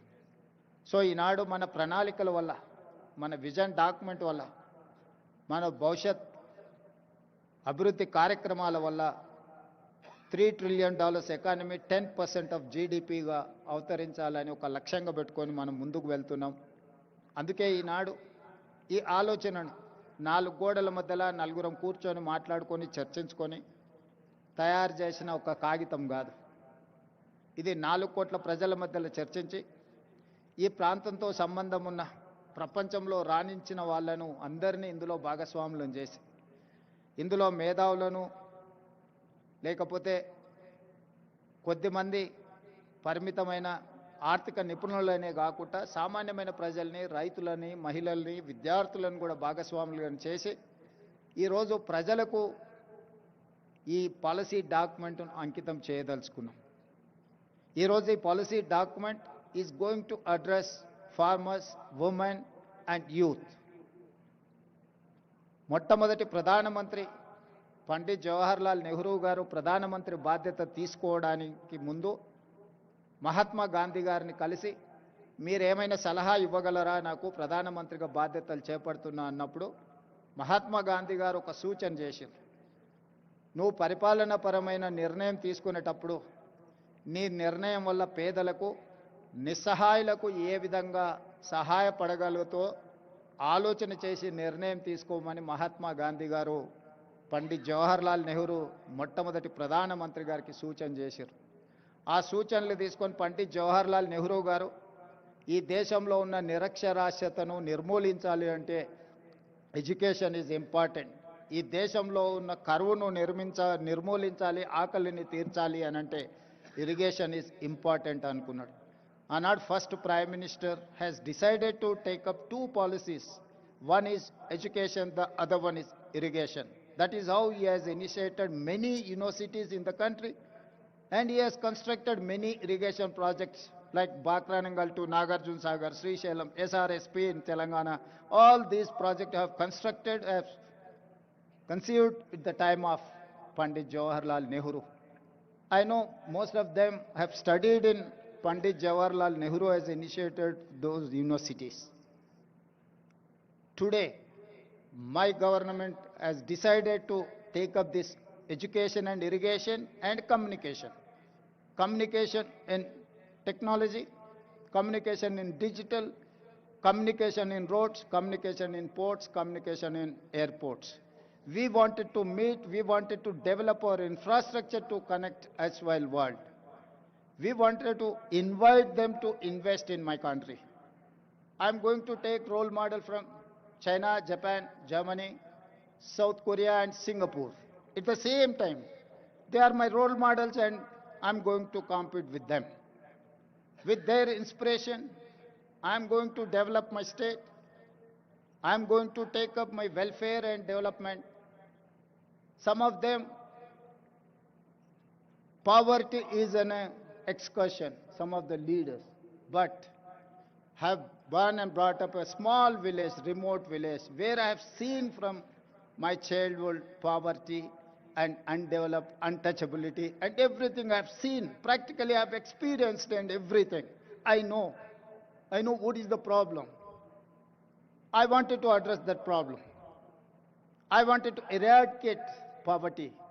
I wanted to give education. I wanted to give employment with my youth.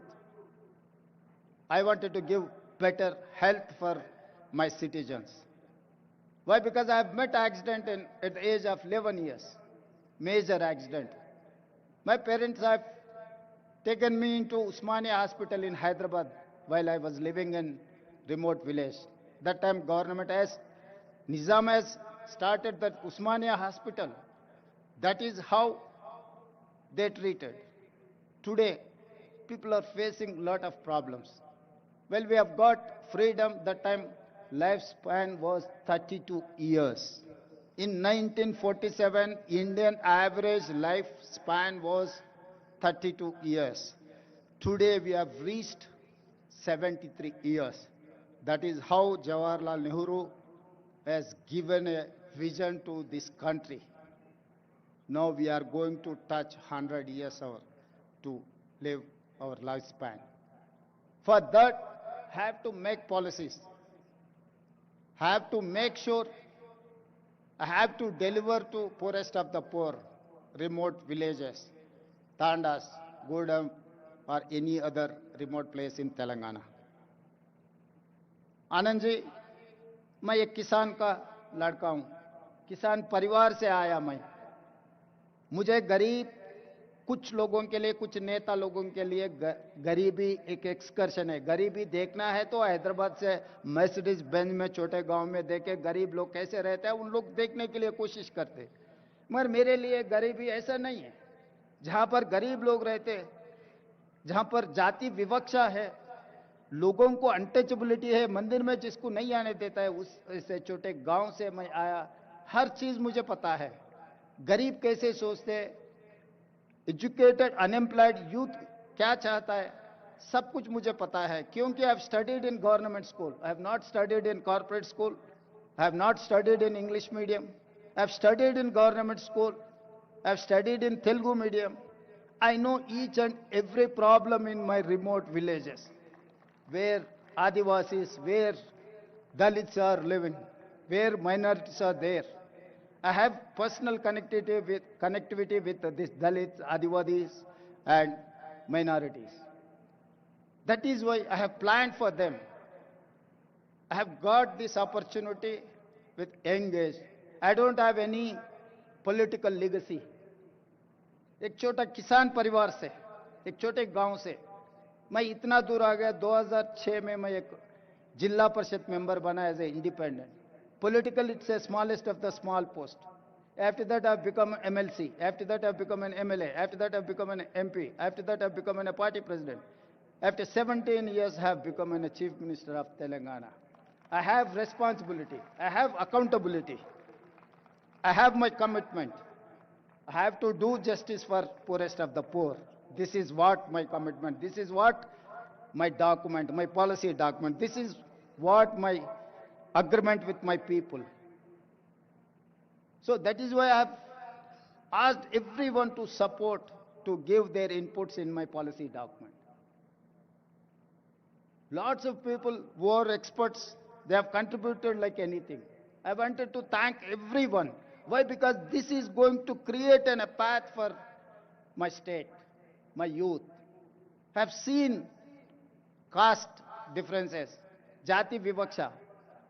सरकार इतने साल से कोई भी सरकार आप देखो, SC हॉस्टल अलग है, ST हॉस्टल अलग है, OBC हॉस्टल अलग है, माइनॉरिटी हॉस्टल अलग है. जहां पर आप जाति विवक्षा छोड़ना चाहते हैं, मगर वहीं पर सरकार पैसे से आप अलग अलग वर्टिकल्स बना रहे. इसीलिए मैं मुख्यमंत्री बनते ये कह दिया कि हमारे डिप्टी चीफ मिनिस्टर से, भाई ये हमारे समस्या को हल्का नहीं करने वाला है, इसीलिए वो पूरा छोड़ दो. We have to create a place where SC, ST, BC, minority, all other upper caste people can study in one place. That is how we have conceived Young India Integrated Residential Schools. I have given 100 schools. I'm spending each school 200 crores to develop that infrastructure with 25 acres campus. You know better than me how education is important. Now you are running a university. तो हम लोग ये सोचकर 25 एकड़ 200 करोड़ रुपए 20,000 crores I'm spending for build infrastructure to inclusiveness. SC, ST, BC, minority, all other upper caste people are going to study in one place. कि ये जाति विवक्षा हम दूर करना है तो सब लोग मिलजुल के एक जगह में पढ़े तो ये समस्या हल्का हो जाएंगे. मगर हर बार सरकार ने SC हॉस्टल अलग, ST हॉस्टल अलग, OBC माइनॉरिटी अलग अलग बनाए. तो जब तक आप ये सिस्टम से सरकार चलाएंगे आप दूर नहीं कर सकते. इसीलिए मैं सोचकर ये कह दिया कि भाई सब एक जगह में आना, हर असेंबली कॉन्स्टिट्यूंसी में एक रोल मॉडल बना दो. ये देश के लिए आगे ये रोल मॉडल बनने वाला है. लोग बोलेंगे कि भाई वेलफेयर में आप स्पेंड मत करो. वेलफेयर में हम स्पेंड करना जब लेवल प्लेइंग फील्ड इक्वल आए तक हम देना जरूरी है, हमारा अकाउंटेबिलिटी है. तो इसीलिए I am spending lots of money in education. This is not welfare, this is not expenditure for me, this is investment my future. I am going to invest on my future. They are going to build like anything. They are going to make my Telangana #1 in India. My people are going to compete with South Korea, Japan or Germany. And second thing, after education he has initiated Jawaharlal Nehru ji, Sonia Gandhi ji, she has given Right to Education Act. Today education is there, but I can say authentically from this dais, there is no quality in our education. There is no skill in our education system. That is why I have initiated Young India Integrated School. That is why I have initiated Young India Skills University headed by Anand Mahendra. Anand Mahendra is my Skills University chairperson. Proudly I can say Anand Mahendra is heading Telangana Young India Integrated, Young India Skills University. And also I have initiated Young India Sports University. We have 140 crore population. Unfortunately, or I'm sorry to say, we have not getting single gold medal in Olympics. So that is why I've initiated Young India Sports University to get gold medals in Olympics. So all these plans for my poorest of the poor they have confidence, they have given opportunity to work as a Chief Minister of Telangana at the young age. So that is why my plans for my poorest of the poor people. जिसने नेहरू जी को, जो महात्मा गांधी जी ने ये कहा, जब आप कुछ policy बनाने वाले गरीब और जो जिनको समाज में कुछ नहीं मिल रहा है उन लोगों के भला के लिए जो पॉलिसी बनाना है, आप याद करो, डिसीजन लो. आज मैं वही हमारा पॉलिसी डॉक्यूमेंट में मैं इतने पॉलिसी डॉक्यूमेंट आगे ये जाति विवक्षा दूर करने के लिए, गरीबी हटाने के लिए, इन लोगों को एजुकेशन, हेल्थ एंड एम्प्लॉयमेंट देने के लिए ये पॉलिसी आगे काम पे आ जाएंगे। आप लोग इतना दूर से आकर हमें मदद दिए, आगे हमारा तेलंगाना राइजिंग में आप लोग साथ देना है, साथ देने के लिए इतने दूर से आए, मैं धन्यवाद कहना चाहता हूँ सही दिल से। धन्यवाद।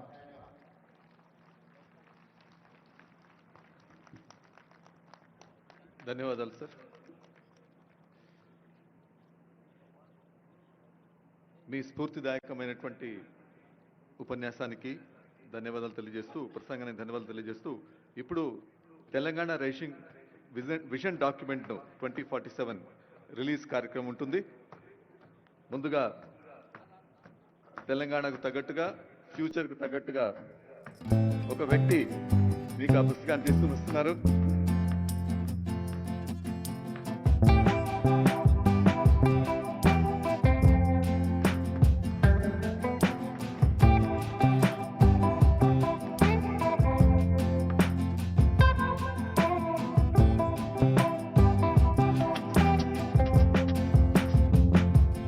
ఆ నడకలో ఒక లెక్క ఉంది, ఆ నడకలో ఒక లెక్క ఉంది. అదిగో ఇందాకే ఆనరబుల్ సీఎం గారు చెప్పినట్టు మన సాంకేతిక ప్రతిభకు నైపుణ్యాన్ని మెరుగుపెట్టే తెలంగాణ యువతకు ఆనందాన్ని ఇచ్చే దృశ్యం. మీ అందరికీ తెలుసు, కళాకారులు రసజ్ఞులు పెద్దలే కాదు, రోబోలు కూడా చప్పట్లు కొడితే మళ్ళీ మీకు వచ్చి థ్యాంక్స్ చెప్తాయి, షేక్ హ్యాండ్ కూడా ఇస్తాయి. బహుశా 2 రోజులుగా మీరు చూస్తున్నారు, రోబో కూడా మిమ్మల్ని ఆహ్వానిస్తోంది, అభినందిస్తోంది ఈ ప్రాంగణంలో. So thanks to the kudos to the technology.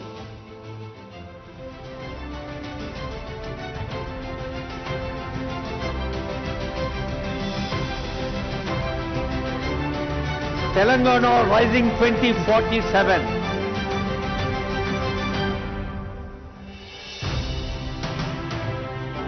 ఇది ఉత్తేజంతో, సమాజం పట్ల ప్రేమతో, భవిష్యత్తు పట్ల విశ్వాసంతో చేస్తున్న ప్రకటన మాత్రమే కాదు, నా తెలంగాణను నాటి కవి చెప్పిన కోటి రతనాల వీణగా ప్రపంచంలోనే ముందుంచేందుకు చేస్తున్న ప్రతిజ్ఞ అన్నారు ఆనరబుల్ సీఎం గారు, ఆనరబుల్ డిప్యూటీ సీఎం గారు అనేక వేదికలపై. మరి మీ అందరి ఆశీస్సులు కరతాళ రూపంలో తెలంగాణకు అందించాలని కోరుతుంది వేదిక సవినయంగా, సప్రేమగా.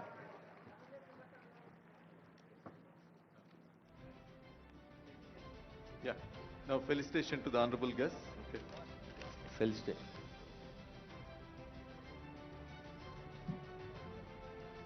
ఆత్మీయంగా, గౌరవంగా వేంచేసిన అతిథులకు మనందరి పక్షాన ప్రభుత్వం అందజేస్తున్న సన్మానం. ముందుగా గౌరవనీయ ముఖ్యమంత్రి గారిని శ్రీ ఆనంద్ మహేంద్ర గారికి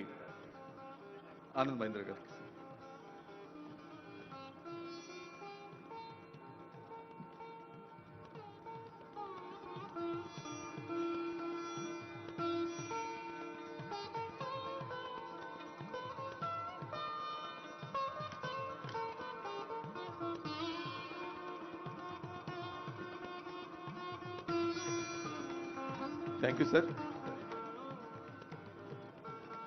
శ్రీ దుబ్బూరి సుబ్బారావు గారికి,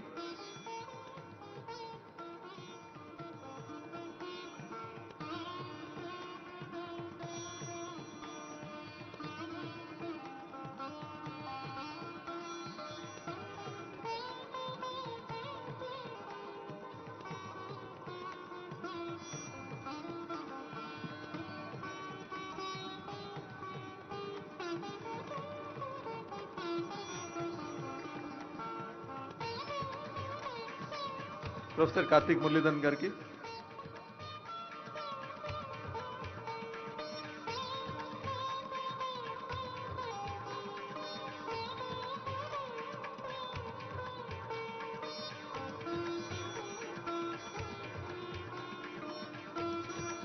శ్రీ అరవింద్ సుబ్రహ్మణ్యం గారికి,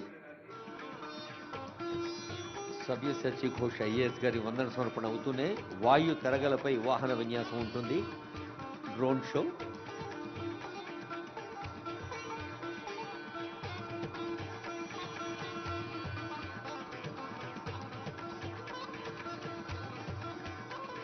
శ్రీ సుమన్ బెర్రీ గారికి,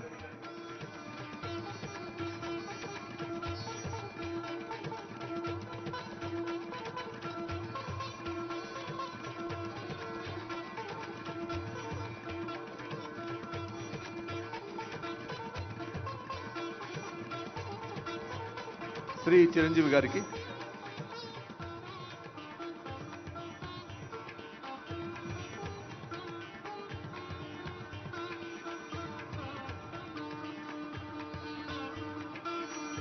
టాలీవుడ్ మనదే, కోలీవుడ్ మనదే, బాలీవుడ్ మనదే, హాలీవుడ్ మనది కావాలన్న పిలిపించిన చిరంజీవి గారికి ప్రత్యేక ధన్యవాదాలు. ఇప్పుడు వందన సమర్పణ శ్రీ సవ్యసాచి ఘోష్ గారు. Shri Savyasachi Ghosh IAS vote of thanks చెప్తారు.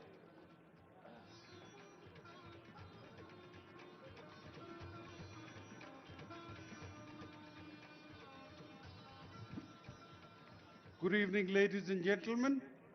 It's indeed my pride, pleasure, and honor to propose a vote of thanks on this momentous occasion where the new, nascent, and young state of Telangana has unveiled its document 2047 for the world, for the state, and for the universe to acknowledge and appreciate. On this momentous occasion, when the new paradigm, the new model of development as conceived and developed by our Honorable Chief Minister Sri Revanth Reddy Garu of cure, pure and rare will usher in an era where development will find a new meaning. I take this occasion to thank Sri Anand Mahindra, Sri Raghuram Rajan Garu, Sri Suman Berry, Sri Duvuri Subbarao, Sri Bhatti Vikramarkalu Garu, Sri Shantanu Narayan, Sri Prem Vatsa, Professor Karthik Muralidharan, Professor Arvind Subramaniam, Mr. Tony Blair, and our Honorable Chief Minister. I take this occasion to thank the Honorable Ministers, the Honorable Advisors, the Honorable MLAs, the Honorable MNCs, and the chairpersons of corporations, the members of media, the delegates, the participants, and the government officials, and colleagues of mine, and the event organizers who have made this event a grand success. I wish you a very good evening and a very sumptuous dinner for the evening. Thank you so much. Shri Savyasachi Ghosh IAS గారికి హృదయపూర్వక ధన్యవాదాలతో ఇప్పుడు ఆసక్తిగా ఎదురు చూస్తున్న drone show. Pilot లేకుండానే బుల్లి విమానాలు ఎగురుతాయి. వాయు తరంగాలపై వాహనాలు వివిధ దృశ్యాల్ని చిత్రీకరిస్తాయి. Remote in hand, promote in air, drone show. మీరంతా తింటూ మాటలు వింటూ ఆ డ్రోన్ షో దృశ్యాలు కంటూ ఎంజాయ్ చేయండి. Thank you. Good evening, esteemed guests, world leaders, innovators, and friends of Telangana. You stand at the confluence of global aspiration and technological mastery. Tonight, the sky above Hyderabad transforms into a canvas, brought to life by a fleet of 3,000 drones. This is the Telangana Rising Global Summit 2025, and this display is a dynamic blueprint for the next 2 decades of growth. This is the rise of a new India, the rise of a new global powerhouse. And by 2047, marking a century of Indian independence, our arrow points skyward, signaling the accelerated climb to a colossal $3 trillion economy. This is the scale of the Telangana Rising Vision. మనోళ్ళందరికీ నమస్తే, శనార్థి రామ్ రామ్ సలాం. తెలంగాణ నాడు నేడు కోటి రతనాల వీణ, global సమ్మిట్తో కోటి అవకాశాల ఖజానా. మన సంకల్పాన్ని, మనోసంకల్పాన్ని సఫలం చేయమని తెలంగాణ తల్లిని ప్రార్థిద్దాం. కొత్త దారులను సద్వినియోగం చేసుకుందాం. Our strategic growth is anchored by a 3-zone policy structured by world-class infrastructure. Zone 1, The inner ring, traced by the 160-kilometer Nehru Outer Ring Road.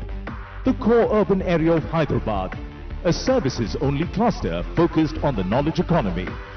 Next, Zone 2, between the ORR and the 360-kilometer Regional Ring Road. It's our dedicated manufacturing zone, positioned as the global China Plus One alternative and built to power the skills economy. And Zone 3, outside the RRR, dedicated to agriculture and the green economy. This is a state organized for global leadership. ప్రపంచ స్థాయి మౌలిక సదుపాయాలు, ప్రజాపాలన ప్రభుత్వ ప్రాధాన్యాలు.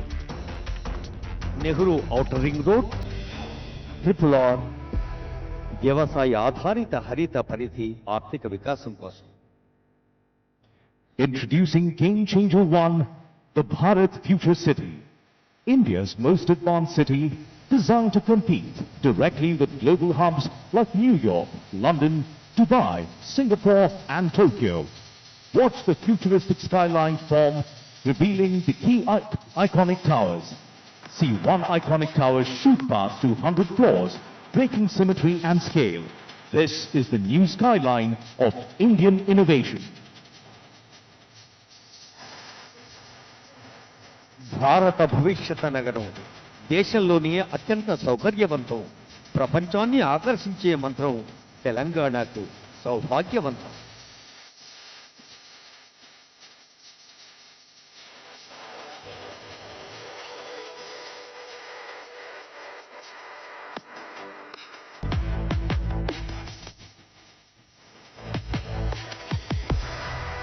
Game Changer 2, the River Musi rejuvenation. We are a dry, withered riverbed. Watch us transform as water returns, life blooms, and the lights along the riverfront come alive. The entire environment transforms into a vibrant 24/7 living arena, pioneering the night economy. From a neglected stretch of land to a world-class riverfront that powers life, recreation, and community living.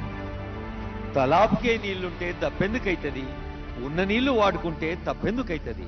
సాగునీరు తాగునీరు అందరికీ తెలిసిందే. ఇప్పుడు మూసి పునరుజ్జీవనంతో ఇటు ఆరోగ్యం, అటు ఆనందం, పర్యాటకం, పర్యావరణం.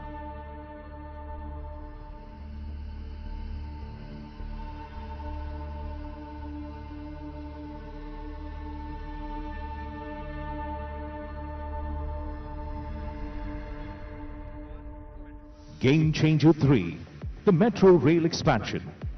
To manage our unprecedented growth, we are exponentially expanding our urban backbone.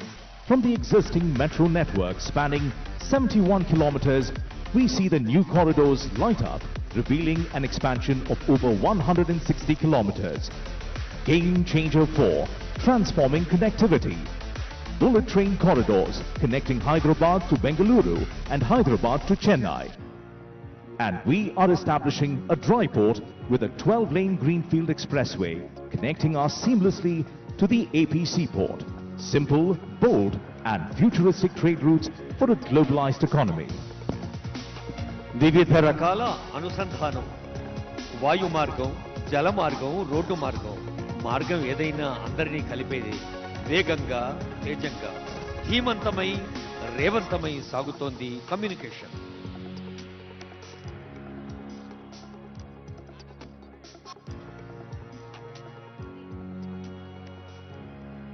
Game Changer 5, solidifying the manufacturing zone between the ORR and RRR as the world's trusted China Plus One alternative. Watch the assembly line of our focus verticals: pharma, data centers, defense, aerospace, electric vehicles, green energy, drones, solar cells, white goods, consumables, durables, textiles, and FMCG. Every icon represents a massive investment opportunity. We are building the future, piece by piece. హరిత శక్తి, సౌరశక్తి, ప్రకృతి పట్ల తెలంగాణకు అమితమైన భక్తి.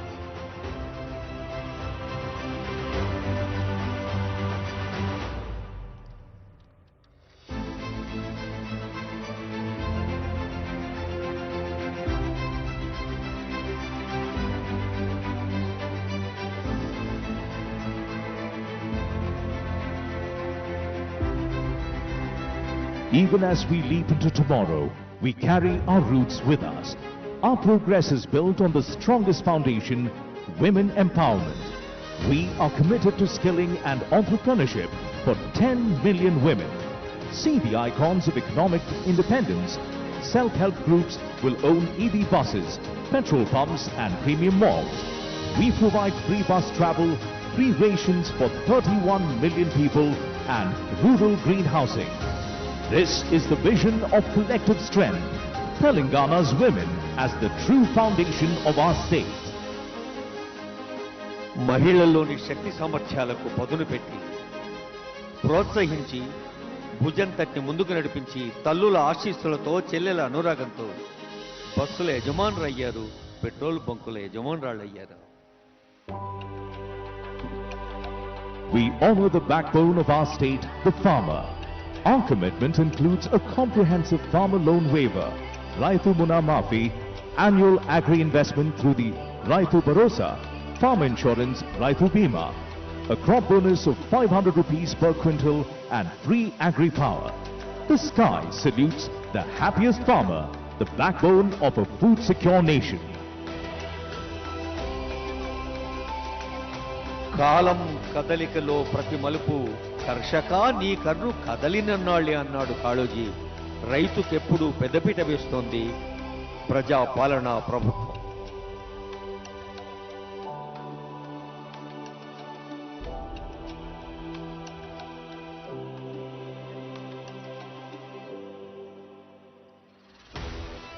The future belongs to the youth. We are investing in tomorrow's leaders with the Young India Skills University, the Young India Sports University and Young India Integrated Residential Schools. We support their growth through free books, free uniforms and free meals. Most importantly, we are passionately supporting startups and nurturing a generation of innovators and entrepreneurs. The youth are the undeniable future of Telangana. అంకుర సంస్థలకు ఆలపడం ఇవన్నీ కదా మన తెలంగాణ బలం. తెలంగాణ యువత ఆశీర్వాదాలు నూతన వికాస Telangana is an investment-ready, future-focused and innovation-driven state. The summit functions as a nation-branding exercise where economic ambition, cultural confidence and technological leadership come together in a single narrative. This is not just a regional rise, this is a global phenomenon. One Telangana rising. Join the rise. ఈ ఎదుగుదల ఒక రాష్ట్రం కోసం, ఒక దేశం కోసం కాదు, ప్రపంచ మానవాళి కోసం. ఎవరు ఎప్పుడు ఎక్కడ ఏ కొంచెం మంచి చేసినా 10 మందికి పంచాలి అనేదే తెలంగాణ హృదయం. ఇప్పుడు తెలంగాణ నుండి యావత్ ప్రపంచానికి ఒక సందేశం, యావత్ ప్రపంచం దృష్టి మన తెలంగాణ వైపు, ఘన తెలంగాణ వైపు.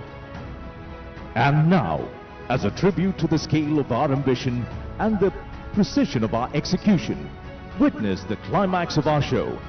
We are attempting a Guinness World Record for the longest aerial sentence. Watch the 3,000 drones form the declaration of our destiny. Telangana is rising. Come, join the rise. Telangana is rising. Come, join the rise. This is the call to the world.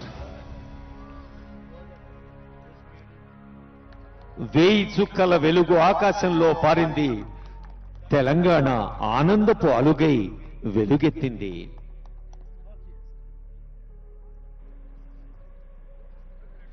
The light of this vision will not fade. The promise of this summit is clear. Telangana is a land of stability, opportunity and unstoppable growth. We look forward to your partnership in making this vision a reality. Thank you, and may the spirit of Telangana rising illuminate the future. Your present shapes tomorrow. Together, we create what's next. One Telangana, one promise. Come, join the rise. ఈ వెలుగు కిరణాలు సహృదయ చైతన్య కారణాలు.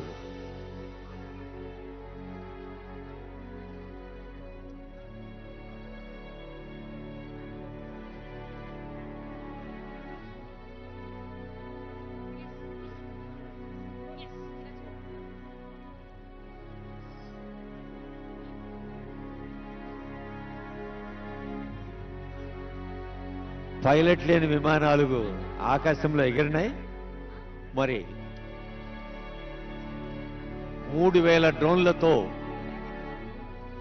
ఈ వెలుగు దృశ్యాలు గాలి అలలపై తేలియాడి మన మనోభూమికపై ముద్ర వేశాయి. Guinness book of world records adjudicator Swapnil గారిని వేదికపైకి ఆహ్వానిస్తూ ఉన్నాం. ఇది తెలంగాణ ప్రజా పాలన ప్రజా విజయోత్సవాలు Bharat future city global summit సందర్భంగా అందరికీ తెలంగాణ ప్రభుత్వం చేపడుతున్న అనేక కార్యక్రమాల్లో సూచనప్రాయంగా తెలియచేసిన ఒక అద్భుతమైన ఆనందదాయకమైన దృశ్యం.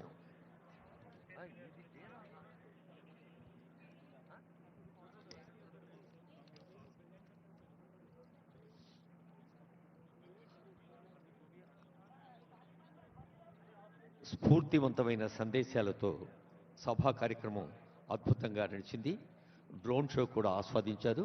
ఇప్పుడు కళాకృష్ణ గారి పేరిణి నృత్యం, ప్రమోద్ రెడ్డి గారి ఫ్యూజన్ డ్యాన్స్, ఆ తర్వాత జయలక్ష్మి గారి వీణావాద్యం, ఇంకా జయవంత్ నాయుడు గారి ఫ్యూజన్ మ్యూజిక్, ఇలాంటి సాంస్కృతిక కార్యక్రమాలు కూడా మిమ్మల్ని అలరిస్తాయి.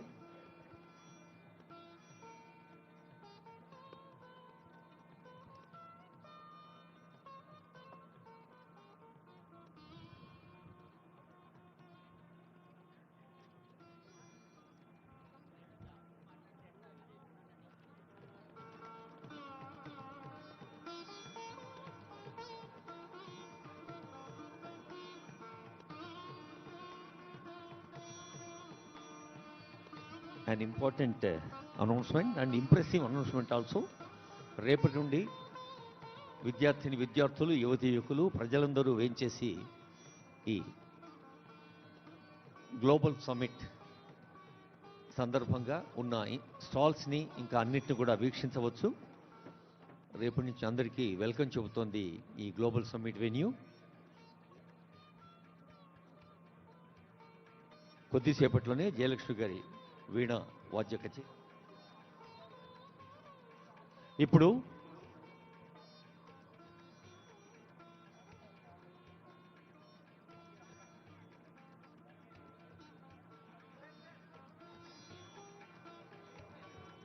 మీ అందరి కరతాళ ధ్వనుల మధ్య ఐ రిక్వెస్ట్ ఆనరబుల్ సీఎం గారు, ఆనరబుల్ డిప్యూటీ సీఎం గారు ఆన్ టు ద డయాస్. గౌరవనీయులైన ముఖ్యమంత్రి గారు ఒక్కమారు వేదికపైకి వేయించేయవలసిందిగా రిక్వెస్ట్ చేస్తున్నాం. మన ఉప ముఖ్యమంత్రి వర్యులు కూడా. Guinness book of world record adjutant Swapnil is here.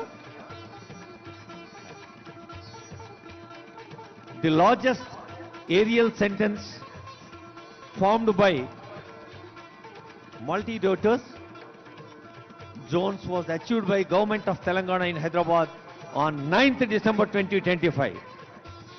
2025 December 9వ తేదీకి మరొక ప్రత్యేకత కూడా ఒనుగురింది. ఈరోజు తెలంగాణ ప్రభుత్వం నిర్వహించిన ఈ పండుగలో ఒక ప్రత్యేకమైన అంశంగా Guinness book of world records వారు మన తెలంగాణ ప్రభుత్వ అధినేత ఆనరబుల్ సీఎం గారికి అందజేస్తున్న వరల్డ్ రికార్డ్ ప్రమాణ పత్రము.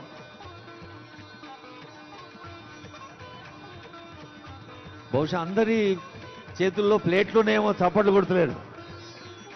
సో ఇప్పటిదాకా విన్నారు, తిన్నారు, అదే ఆనందాన్ని పంచుకోండి అందరూ కలిసి.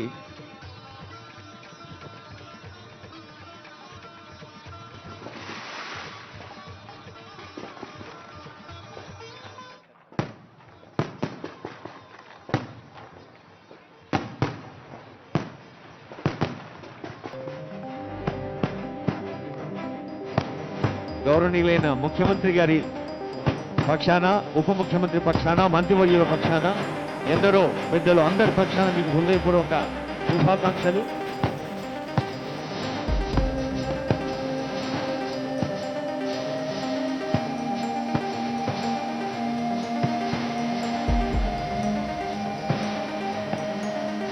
జయలక్ష్మి గారి వీణా వాద్యం, జయలక్ష్మి ఎంపీ వీణా కాన్సర్.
తెలంగాణ రాష్ట్ర భాషా సాంస్కృతిక శాఖ డిపార్ట్మెంట్ ఆఫ్ కల్చర్ సమర్పించే కల్చరల్ యాక్టివిటీస్ ఉంటాయి. జయలక్ష్మి మేడం వారి బృందం చేత అద్భుతమైన వీణా వాద్య సమ్మేళనం, ఆ తర్వాత ప్రమోద్ బృందం వారి ఫిజన్ డాన్స్, కళాకృష్ణ గారి పేరిణి డాన్స్, జయవంత్ నాయుడు గారి హిందుస్థానీ ఫ్యూజన్ డాన్స్ ఇన్స్ట్రుమెంటల్, ఈ అన్ని కార్యక్రమాలను మీరు ఎంజాయ్ చేయొచ్చు. వేదికకు దగ్గరగా ఉండే కుర్చీలోకి వచ్చి కూర్చోవలసిగా రిక్వెస్ట్ చేస్తూ ఉన్నాం. Please put on the lights. Global సమ్మిట్లో ఇది ఒక అద్భుతమైన కల్చరల్ ఈవినింగ్.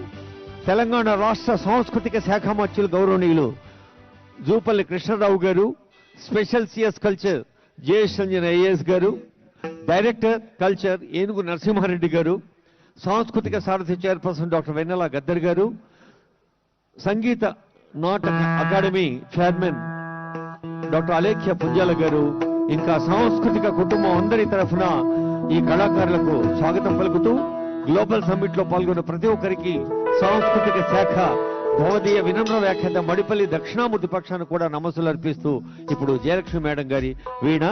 ఇది తెలంగాణ రాష్ట్ర భాషా సాంస్కృతిక శాఖ నిర్వహించే సంగీత కళాశాల అందజేస్తున్న కార్యక్రమం. జయలక్ష్మి గారు ఇదివరకు 175 మంది కళాకారులతో ఒకమారు 126 మంది కళాకారులతో గాంధీ వేదం విపంచినాదం అనే కార్యక్రమం సమర్పించారు.